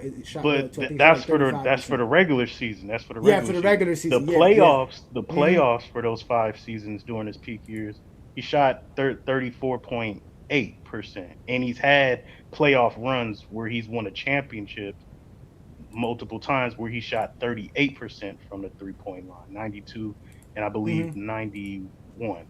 I'm not saying that he's a great 3-point shooter, but if you're asking me who's a better overall shooter between the two, I'm gonna go with the mid-range assassin who's better at the free throw line significantly as well. And at the 3-point line, yes, I think LeBron James is better.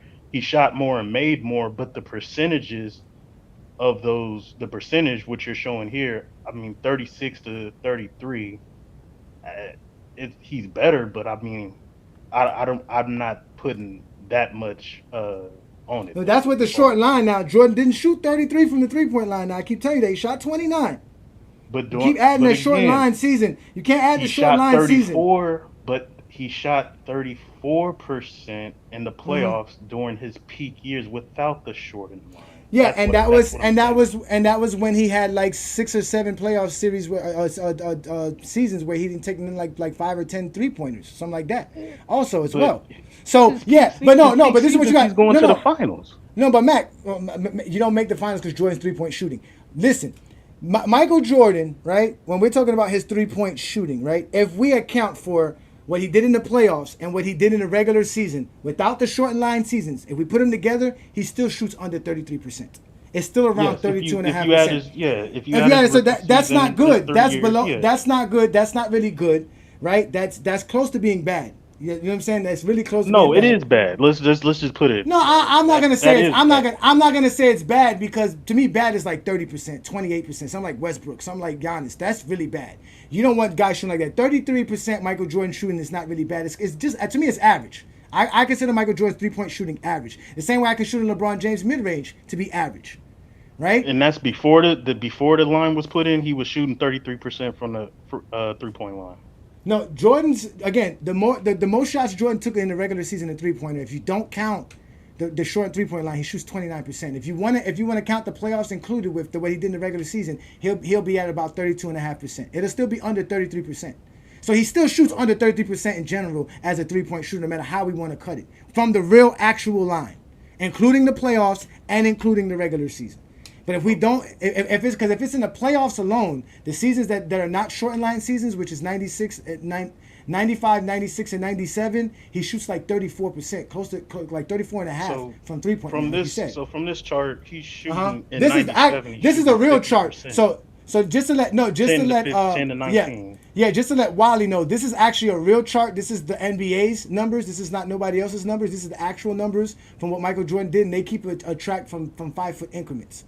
So I did a show about this a couple of months back where I was trying to show them where Jordan shoots from. Because if you look at it, right, out of all these shots that Michael Jordan takes between 5 feet to 30 feet, basically 75% of those shots are between 10 to 19 feet. If we remove the 5 to 9 feet, 82% of the shots Jordan takes are within 10 to 19 feet.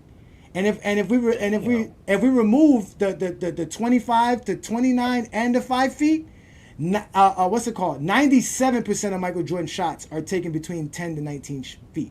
So that's why Jordan's mid-range jumper is, again, you call it an assassin. I just think that he just took a lot of mid-ranges. But at the end of the day, he was a good mid-range shooter. I don't think he was elite at it, but it was something that was needed in his era because, again, the 3-point shot wasn't something he had, and it wasn't something that people wanted to take.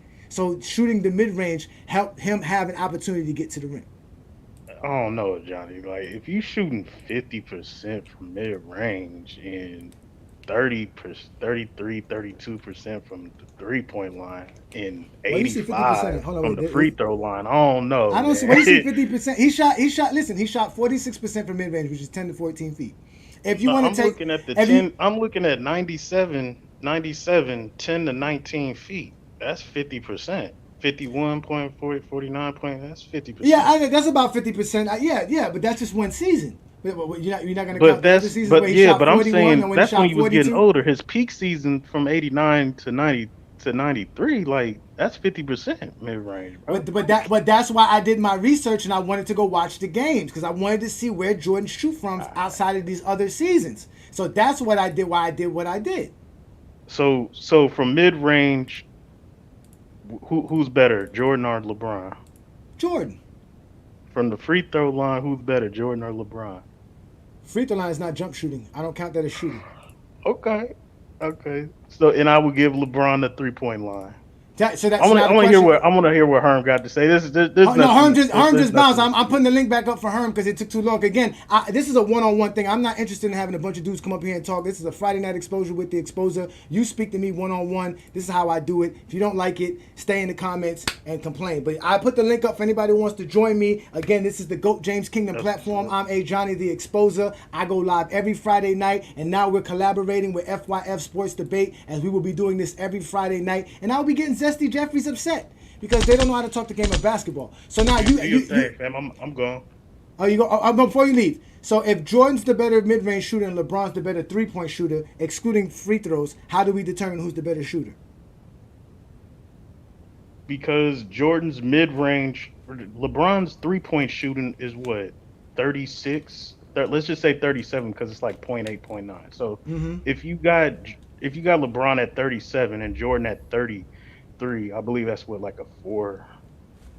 Yeah, but you're not counting volume. You're not accounting for volume. LeBron James has hit more three-pointers than Jordan made in his entire career in general. Correct. And I think we will all, and everybody would say that from the three-point line, LeBron is better. But mid-range, when you go their best, I mean, just look at their best seasons. Jordan is over 50% mid-range. His best seasons for his peak. Yeah, but that's not his. But you can't say that. Season. Hold on, we're trying to come to a consensus. So look, Jordan for his peak years, his 5 years, mid-range, he's 50%. If you want to say 49 point whatever, okay, it's 50%. LeBron James, I think his best efficient season was what, 2013. I think he had what, over 60 true shooting, 56, 55 field goal percentage. I think from the mid-range it was like 43, 44. I think the percentages from the mid-range, Jordan's mid-range, I would take, I'm going to take that 50. And what do you think, and I'm going to ask you this, what do you think is a tougher shot, a three-pointer or a contested mid-range shot? A three-pointer. You think a three-pointer is more tougher to take than a contested mid-range? Taking a contested shot is actually bad. I don't want my player taking a contested mid-range shot because actually the three-pointer is more efficient, which is what I was going to explain to you. LeBron James' best three-point shooting season is 41% plus, and that's better than shooting 50% from mid-range. That's the point. So Jordan's mid-range does not make him a better shooter because he's hit from mid-range. He doesn't. LeBron's well, that's why I asked, what do you think is the tougher shot? But if you think a three-pointer is a tougher shot than a contested mid-range, we kind of disagree on that. But I think why is it contested? Why is Jordan taking contested mid-range? You're adding contested to it. That's a horrible shot. You shouldn't be taking it. It's a horrible shot. Yeah, but if 50% on contested mid-range, on average, it's less than 40%, and for Jordan, it's like 42%, 44%. That's what he shoots from mid-range, anywhere between 42 to 45%. That's what he shoots. That's what the numbers say. That's not what I say. That's what the numbers say. That's what's up. Yeah. Hey man, keep doing your thing, bro. Like you got a good case, man. I'm gonna see Herm come up. You good? Herm hit the thing. I don't know. I think Herm is busy. Herm probably went to go talk to Ticket TV. Again, shooting is shooting even from the free throw line. No, I said jump shooting. We're talking about jump shooting. We're not talking about shooting free throws, standing there just shooting a free throw where there's no contested, nothing like this guy was saying, where you're just shooting the basketball with free. We're not talking about that. We're talking about actual shooting, jump shooting. That's what we're talking about. Off the dribble shooting, showing you that Michael Jordan can't shoot. Again, I got footages for days of Michael Jordan that he couldn't shoot. Matter of fact, let's go to another footage of Michael Jordan can't shoot. Bulls inbound to Jordan, right baseline shot, Mayor ball, Sellers. Season, and right now, Purvis has 6 points. Oakley, Charles holds her high. Swing it back to Michael Jordan, angle right. Go to the base. Jump it from 15 over Hanson. It's in and out in the rebound. Side Parrish has him in the switch. Shot clock at 6. Long outside jumper. Michael Jordan ribs high. And with the ball is Jordan in front of the Laker bench. Jordan looking under the basket, dribble in deep, hang, 10-foot jumper on the way. Kale. Low right Jordan against Dennis Johnson. Michael face fadeaway jumper. Riddick, no. Illegal defense. Here's Jordan from outside. Nope. The rebound. Baseline saved by Jordan. The pass comes inbounds. He gets it back. Jordan 17-footer no. Paxson for Jordan. There he is. Free throw line jumper. Short. Ball. Court. His real name is Michael, in case you run into him in the hotel lobby after the game. Now Jordan out in front. Jordan's going to pump his 5th shot of the game. An 18-footer no. He's 1 for 5. Yeah, man. That's Jordan bricking. That's a lot of bricks for Jordan. Supreme lot of bricks. Let me bring up Assad because I want to hear what Assad got to say. So Assad, what's good, bro? What's good, brother? Shout out to Young Africa. Thank you for joining me again. This is the Friday Night Exposure with the Exposer. We do big things around here. So we were talking Michael Jordan shooting, and obviously you can handle me talking about Anthony Davis. I'll let you know right now, bro. I don't think Anthony Davis is that great of a defender. He deserves to be on the all-defensive team. He's good and all that, but I don't consider him to be the best big man defender in the league. I think there's a few guys better than him. Like who? Bam, Wemby, and Rudy Gobert. Rudy Gobert is a better defender than Anthony Davis? By far. Well, I've been in that Jazz series versus Clippers in Game 7. What happened with Jamal Murray in the first round? This past year or last year? This past year.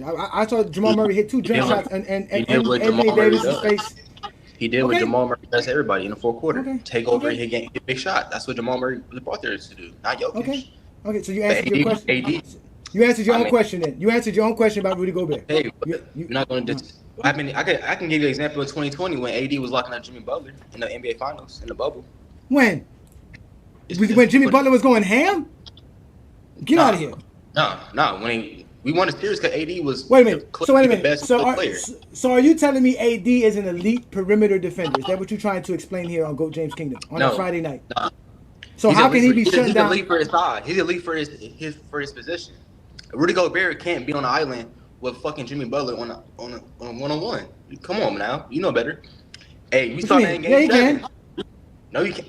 I've seen Rudy Gobert do that. We've seen Rudy Gobert do that. Game him. You saw Luka Doncic in this past Western Conference Finals when the game on the line took him on the island. Why you keep naming all these great players? I'm just saying. Well, I mean, you keep naming all these great players like as if Jamal Murray. Huh? No, Jamal Murray's not that great. Jamal Murray's not a great. Jamal Murray's not a great player. He's not a great player in this era. No.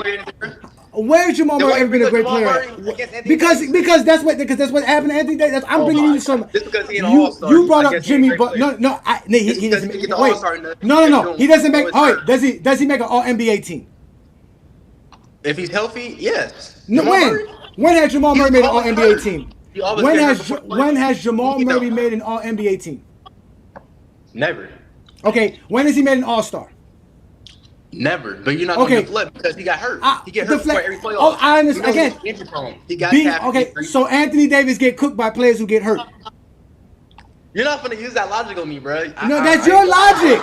That's your logic because you listen. You're bringing up what defenders do against elite offensive players like Luka Doncic, players like Jimmy Butler, players like. Luka Doncic be 100%. He still cook everybody. Luka Doncic playing exactly. So it doesn't matter how great of a defender you are.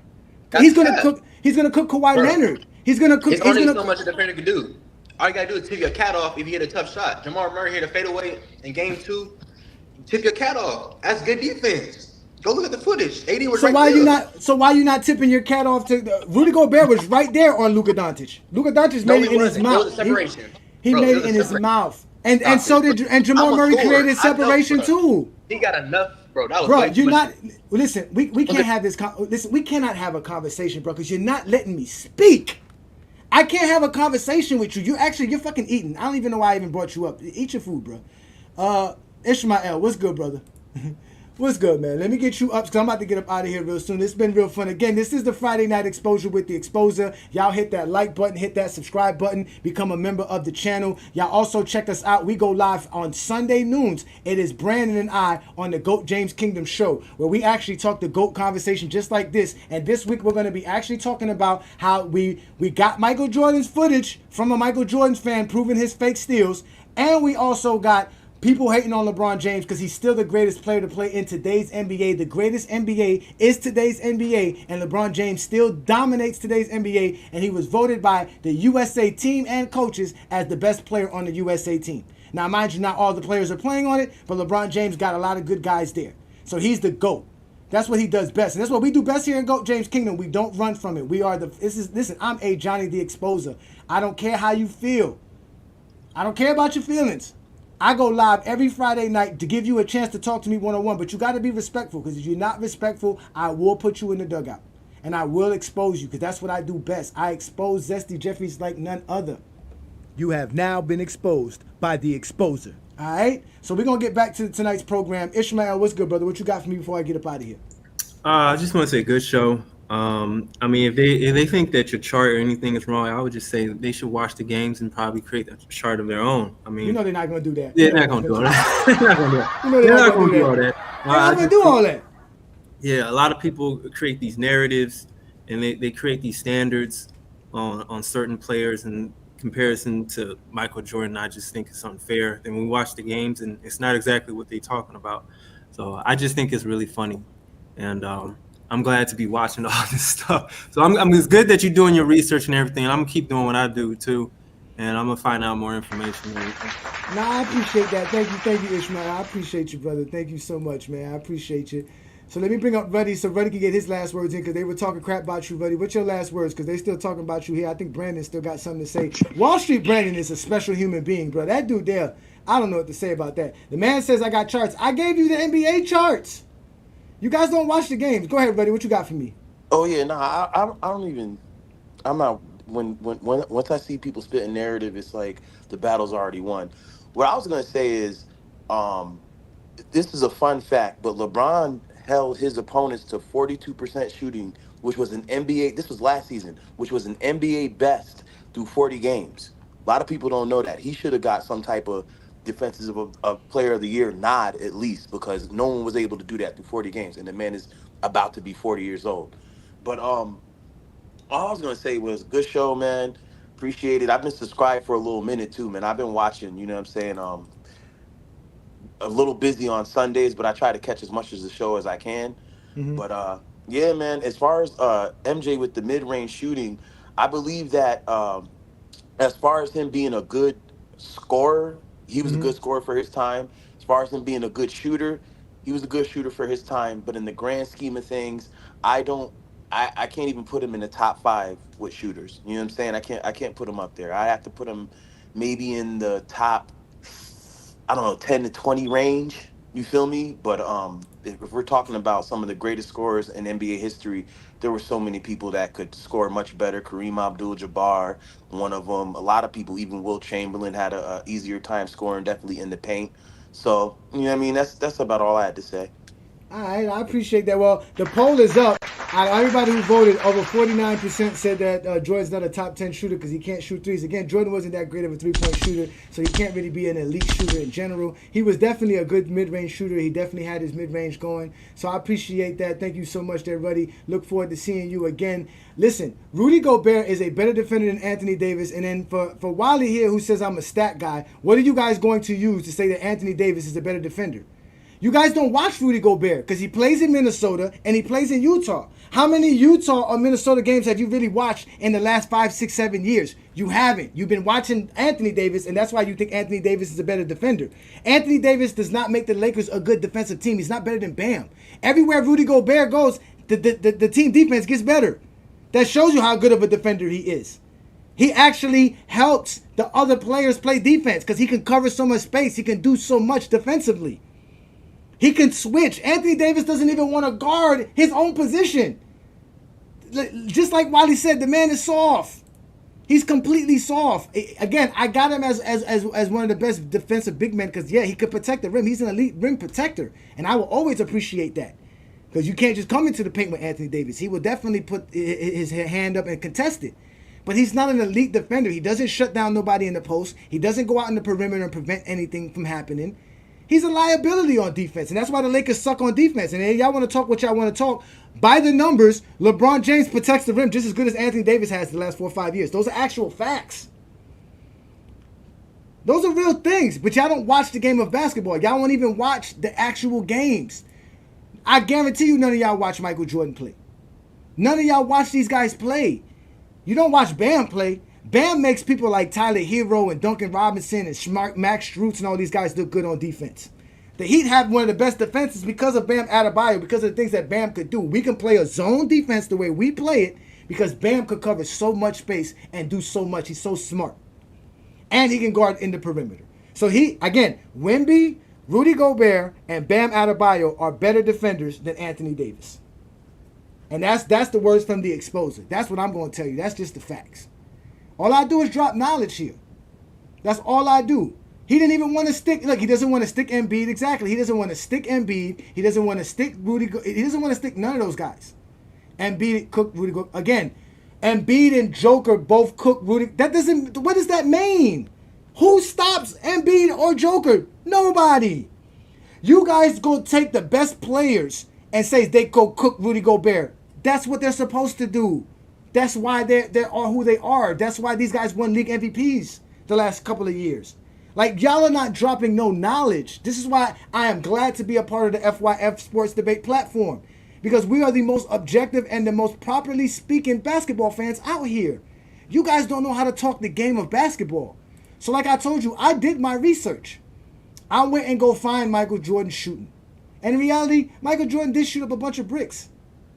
But again, he was a great scorer. So Michael Jordan knew how to get to the rim. He knew how to get his shot off. And he did very well. And out of all the games that I charted, which was 7 basketball games, which are available to you right now on YouTube for you to watch, you can see where Michael Jordan takes the shot. As you can see, Michael Jordan going left is not as good as him going right. And you can see why they pushed him left a lot.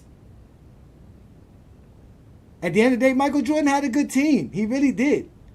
And he just didn't do well enough to get past the Pistons that year because he choked, like I always tell people. And there's actual FYF Sports Debate game. It's a game 3 where Jordan was considered to have choked in that game because he scored 36 in game 2. Then he went into game 3 and put up 23 or 24 points, and the Chicago Bulls got blown out when they were supposed to beat the Detroit Pistons that game. Everybody thought the Bulls were going to win that game. Then they thought Jordan was going to come back at least in game 4 and show up and do something. He went back and gave him another dud, and they got beat again. Then it was like, well, at least on elimination games, Jordan's going to show up. He came out, gave him another dud, and got outscored by Adrian Dantley. And lost 3 straight games and legitimately lost. And versus a team with no all-NBA players and no all-defensive players on the roster. At all. So I think Assad is saying something in the background. What you saying there, Assad? I saying Adrian Dantley is one of the greatest scorers ever. I know that. That's not saying I know much. that. I know that's saying that. He's the best pure scorer. That's saying Jordan got outscored. Yes or no? That's what Jordan say no. Was Adrian Dantley the best pure scorer on the Pistons during those championship teams? Oh, he didn't actually before he got traded. He wasn't the best pure scorer. I wouldn't say he was the best pure scorer. I think Isaiah Thomas was a little bit better than him. No, he wasn't. Adrian Dantley, I would say so. On all 3 levels. No, you said on Detroit. You say on Detroit. Yes, before he got traded from Mark McGuire. No, before he got traded from Mark McGuire. Yeah, he wasn't. No, he was. I mean, they weren't even averaging 20 points per game. What are you talking about? Huh? They wasn't even averaging 20 points per game in 1988. They didn't have a player average 19 points per game. Yeah, Joe Dumars. Joe Dumars was Isaiah Thomas, right? Like you said. Joe Dumars was a 3rd-year player. You have Repica too, right? Yeah, he averaged like 13 points per game. What are you talking about? So Repica wasn't nice? Kelly Repica, he wasn't nice on the Pistons? Wasn't he? Sit your $5 ass down before I make change. You fucked up big time. You're incapable of running this shit. You guys don't let me speak, you get put in the fucking dugout. I don't understand why you guys just don't talk. This motherfucker said Topeka. So he said Topeka. Michael Jordan had Scottie Pippen, Horace Grant, Charles Oakley, John Paxson. He had a whole squad of players, Corzine. He had Sam Vincent. Maybe Michael Jordan was losing because he was playing bad defense like this. Scott takes it in the Magic. Foul Jordan trying to steal. That's what we talk about his type defense, gambling. Well, sometimes, though, people that are leading the league or high in steals doesn't necessarily mean they're a good defensive player. It's just, as you said, they gamble a lot. He's averaging about 3 3/4 steals a game, leading the NBA. Jordan is the epitome of a lane passing receiver. He jumps in all of the passing lanes when you have possession of the basketball, and that's how he gets the majority of his steals. He and Cooper matched against each other now. He's guarding Coop at the other end. Worthy brings the ball in with the Lakers. Sit your punk ass down. That old bullshit. Nobody want to hear your fucking lies. Nobody want to hear your lies. Here he goes again. Brandon Katz. Again, he asked me who was a better scorer on Detroit. Now, who's the better scorer of all time? I know how great of a scorer Adrian Dantley was. But at the end of the day, Michael Jordan choked against a team that didn't have a player who averaged 20 points per game. They didn't have an all-NBA player on their roster. They didn't have an all-defensive player on their roster. And Jordan choked against that team. He didn't put up his 35 points per game like he normally does. He didn't shoot above 50% like he normally does. He didn't get 2.5, 3 steals per game like he normally does. He didn't get the blocks like he normally does. He had more turnovers like he normally does. That is what happened. And then the next year, the same crap happened again. Matter of fact, Jordan choked so bad in 1989, he went into a game and he didn't even shoot the ball. He started passing the ball because he choked in a game 4 against Detroit. And he decided in the game 5 that he was just going to do what Kobe did against Phoenix, was not play his game and pass the ball to his teammates. And ended up losing that series as well. You Zesty Jeffries don't know nothing about basketball. What the fuck you doing here? If you can't take it, sit your ass down. That's just the facts. I showed you Michael Jordan bricking. I gave you the charts. I did my research. I do what I do best. You have now been exposed by the exposer. I don't got time for liars. All you guys do is lie. That's all you do. Yes, they're zesty offenders. Like you just said, you're right about that. Zesty offenders. Lock them up. Locking them up. Yes, the Chicago Bulls had 50 wins that season. And I got actual footage that I can show you that they were talking about how good that 1988 team was. And how they had high expectations for that team because of the way they were building that team. Because remember, Jordan was getting them high draft picks because he was losing early on. So they were able to pick up a lot of good young players. They had a good started cast of young dudes coming in to help them become a great team. Then they added Stacey King. Then they added B.J. Armstrong. Then they went and got Tony Kukoc. Then they traded for Cartwright, who helped them win a championship. You guys don't know the game of basketball. All you do is spit narratives and spew lies about Michael Jordan. And that's why you get exposed by the exposer. Because we don't do that here in Goat James Kingdom. What we do here is talk the game of basketball. And that's why we're back with FYF. And we're going to be doing this every Friday night. So be prepared. But remember, if you're lying, you will go in the dugout. So let me bring up Ishmael right quick and before I get up out of here. What you was going to say, Ishmael? Are you there, Ishmael?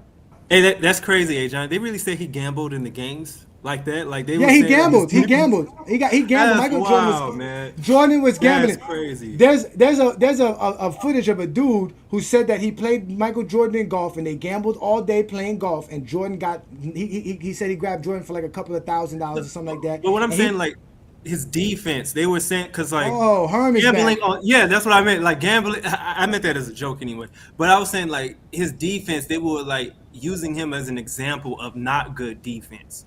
And so, like, I'm just saying that that's kind of crazy to the fact that... Oh, you're talking about that kind of gambling. Yeah, I was... My bad.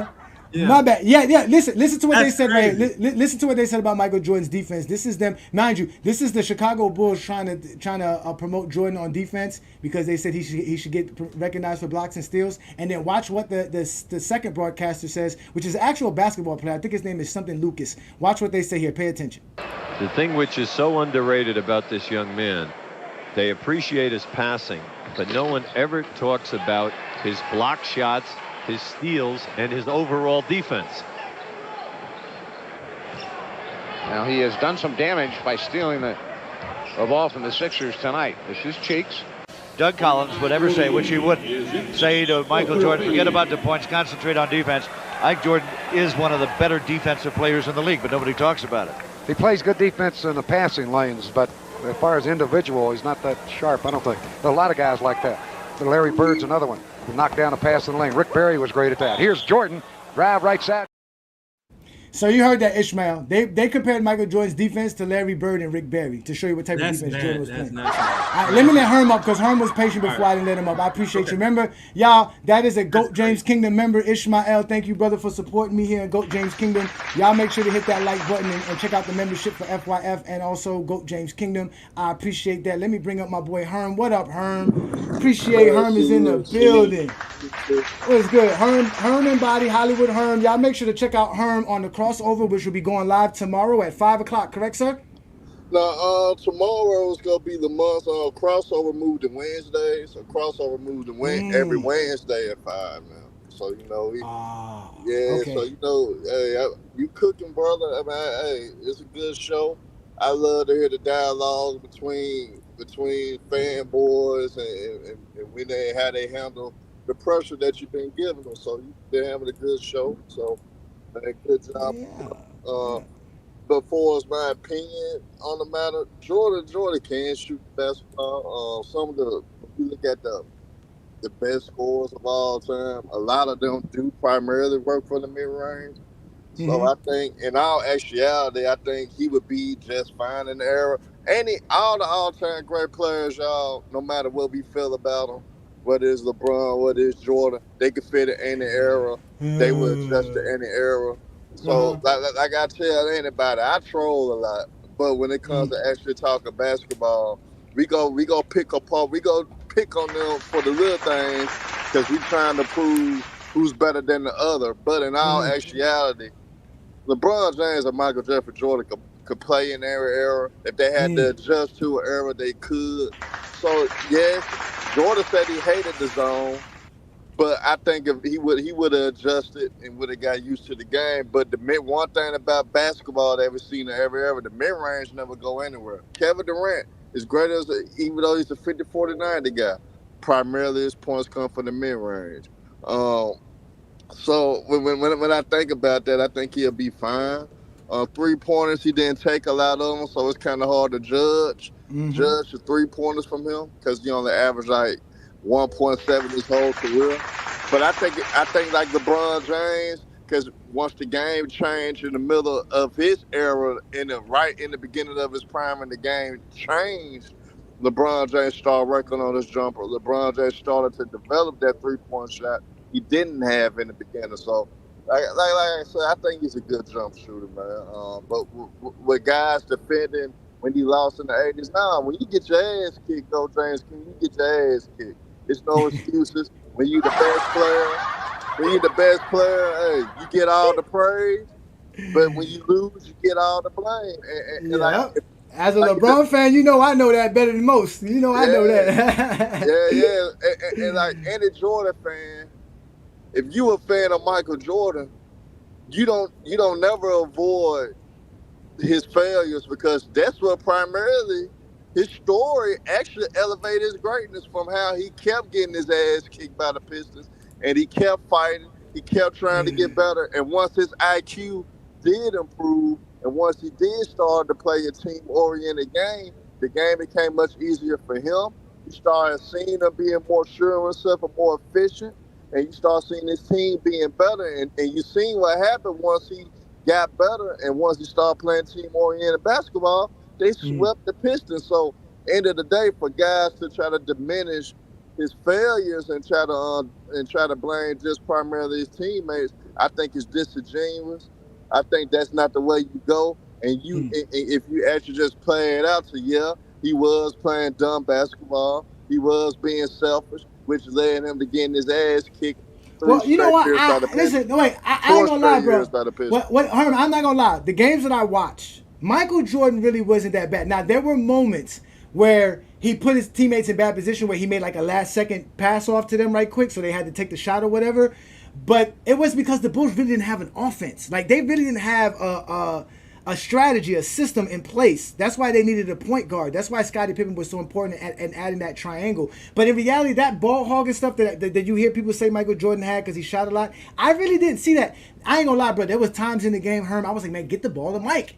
What are y'all doing? Like, you know, I'm not gonna lie, bro. I was like, why y'all not getting the ball to Mike? But you know, again, listen, I appreciate you, Herm. You showed up here.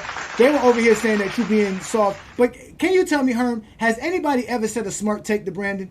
Because every time somebody gives a take, Brandon always talking about you're cooking yourself. He called me special ed, Herm. So Brandon say everybody takes a bad. So man, Brandon gonna go against the grain regardless, no matter who's talking, no matter who's bringing up a certain point. Brandon don't give a damn who it is. He gonna go against everybody on this platform and say they don't know basketball.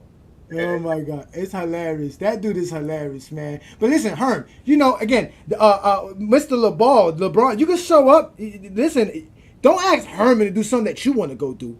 Herm and I got a little bit of camaraderie here. Herm and I, we do our thing here. Don't be over here trying to be like Herm and I. If you want the exposure, sir, I'll put the link back up for you. There's more than enough people that's watching us for you to bring you up since you want to talk to the exposure. Because like I told you, this is what Friday nights is for. I don't run from no smoke. I actually bring the smoke. I'm ready to light up right now. I'm in ignition ready to blow. Pause. but Herman, the reason, like I said, Herman, the real reason I did this, Herman, was because I really just wanted to see where Jordan took his shots at in the 80s, and especially the season that he had in '88 is considered one of the best seasons. You know, he was very efficient that year. I said this is good, and there's film on it. You know what I'm saying? With Lamont dropping film and all this stuff about the defensive player of the year that year. I said let me go watch and see where he shot from, and obviously this is where I tracked from his shots, and it is what I always thought what it was with Michael Jordan. Now Michael Jordan is a good mid-range shooter. He's not that good from the three-point line. He's an average three-point shooter. But like I always tell people, if Michael Jordan is the better mid-range shooter, because I'm not going to say LeBron's the better mid-range shooter, but LeBron's better from deep, who's really the better shooter? You see what I'm saying? And at the end of the day, the mid-range shot for the 80s or in the 1900s before the 2000 or today's basketball was very important because the little men couldn't get to the paint. When you was a guard and you was a small guard like Mike at 190, you were not supposed to be in the paint. That's what Michael Jordan kept challenging, because when you went to the paint, they would just foul you and send you to the free throw line.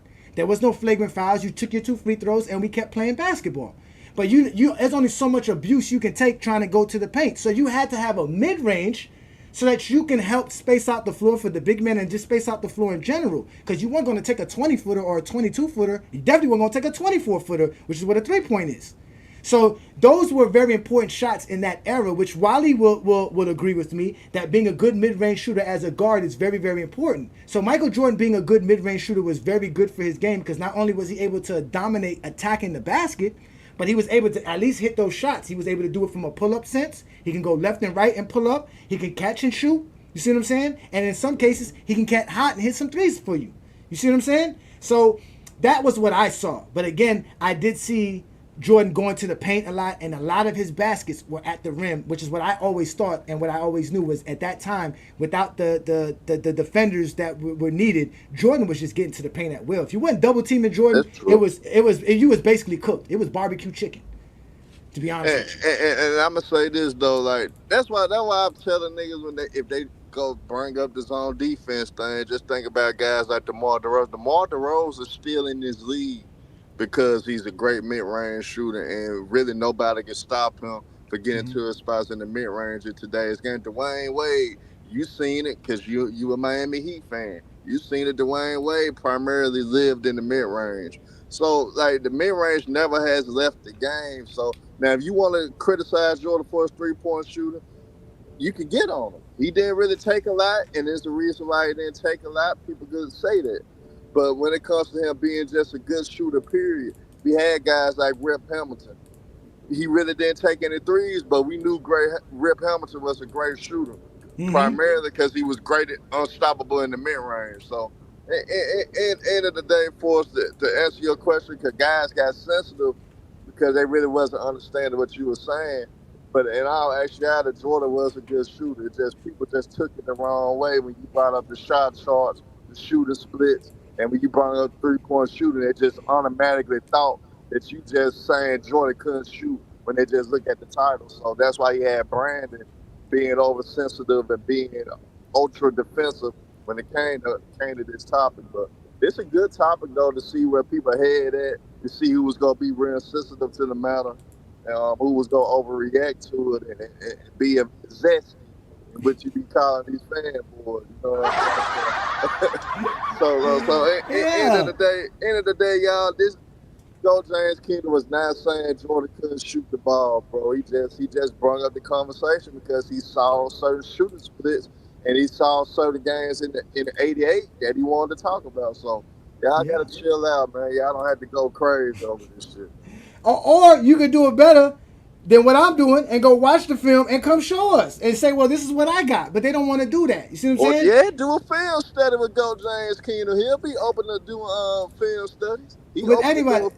Yeah. Look, these are the games that I watch right here. So I had got, this is the first game, right? I found this game. This was the first game that Chicago played that year, right? This is against Philadelphia, right? And you can see how Jordan shot. Jordan shot well. You see what I'm saying? Jordan's not a bad player, you know what I'm saying? But you could tell he was taking a lot of shots in the paint. He was making a lot of shots in the paint. So that JS means jump shots. So those are the jump shots he was taking or whatever. And then this was a game against Utah, which you can also see on FYF. This game right here is available on FYF Sports Debate, so go look at it. Y'all be sitting here arguing all the time, but y'all don't want to watch the games. Then there's this game. There's another game that's on FYF where he played against the Lakers. This one he didn't shoot too well, but he still played well. Jordan was doing his thing, man, and he was even getting his teammates involved. He wasn't really that bad. It's just that the Bulls didn't have a really good offense. I can see why they got rid of Doug Collins. Then this is the game, this is the infamous game where they try to give Michael Jordan 5 steals when he didn't have 5 steals. But either way, this is a game where Jordan went off for 50 points. He was balling this game. He was doing everything. He was blocking shots. He was all over the place. And then here against this game, he struggled this game. He couldn't find his shot.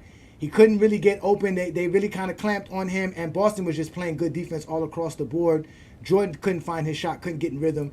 Then there's another game here. All these games on FYF. You guys can watch all these games. This one against New Jersey late in the season, and this is the one against the Knicks where they write about the Knicks, man. When you go to Madison Square Garden, Michael Jordan shows up because from the beginning you could tell Michael Jordan wanted to give them a show, and he was out there dunking on them, talking crap to Patrick Ewing. They were having all these are good games to watch. I suggest watching it at 1.5 speed or more, because then it'll be a little bit better. If you watch that normal speed, you're gonna be like, this is WNBA. So Herb, you got any last words, brother? Man, good show, my brother. Keep up the good work, brother, man. Keep up the good work, my brother. Thank you, man. I'm looking forward to jumping on to that Ticket TV with you, brother. I see you sent me a link the other day, but I wasn't available. But I'm going to start paying attention a little bit more, man. Hey, y'all make sure to check out Hollywood Herm. He's known as Herman Body. He has his own page. You can catch him on Ticket TV. You can also catch him right here on FYF Sports Debate. Like he said, the crossover is done on Wednesdays. He has other platforms where him and True the King and all those guys show up, and they talk like we do here. We talk basketball, man. So shout out to you.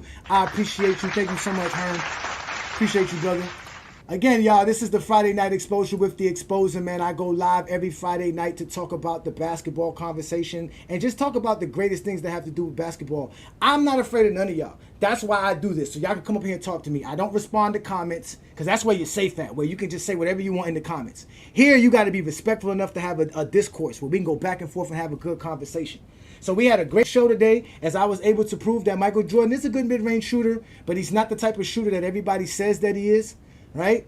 At the end of the day, appreciate you. Thank you for joining me. And next time you get to join me next Friday. Again, we're gonna be back here next Friday.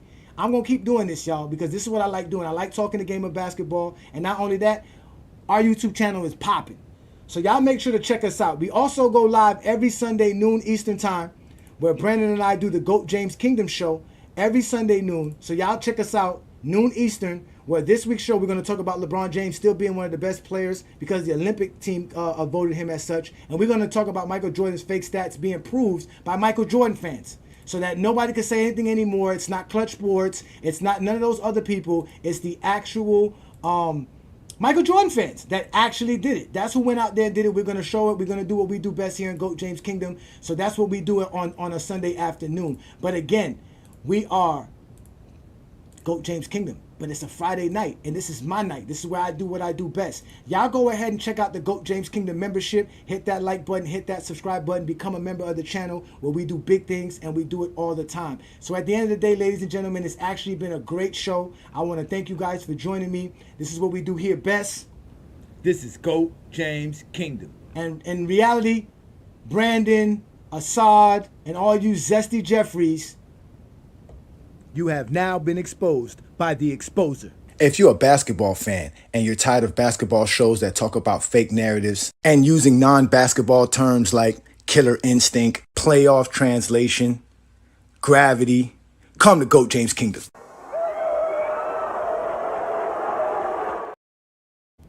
Here comes Jordan 1-on-2. He stops and pops and missed it. Three at the three-point line. Now the ball over to Jordan. Jordan's 18-foot jumper in the way. They're going to have to steal some on the road. Yes. A lot more than 11. Oh, no, you got to get 18. You got to get 17, 18. Or... The ball and brings the ball over the right side to Jordan.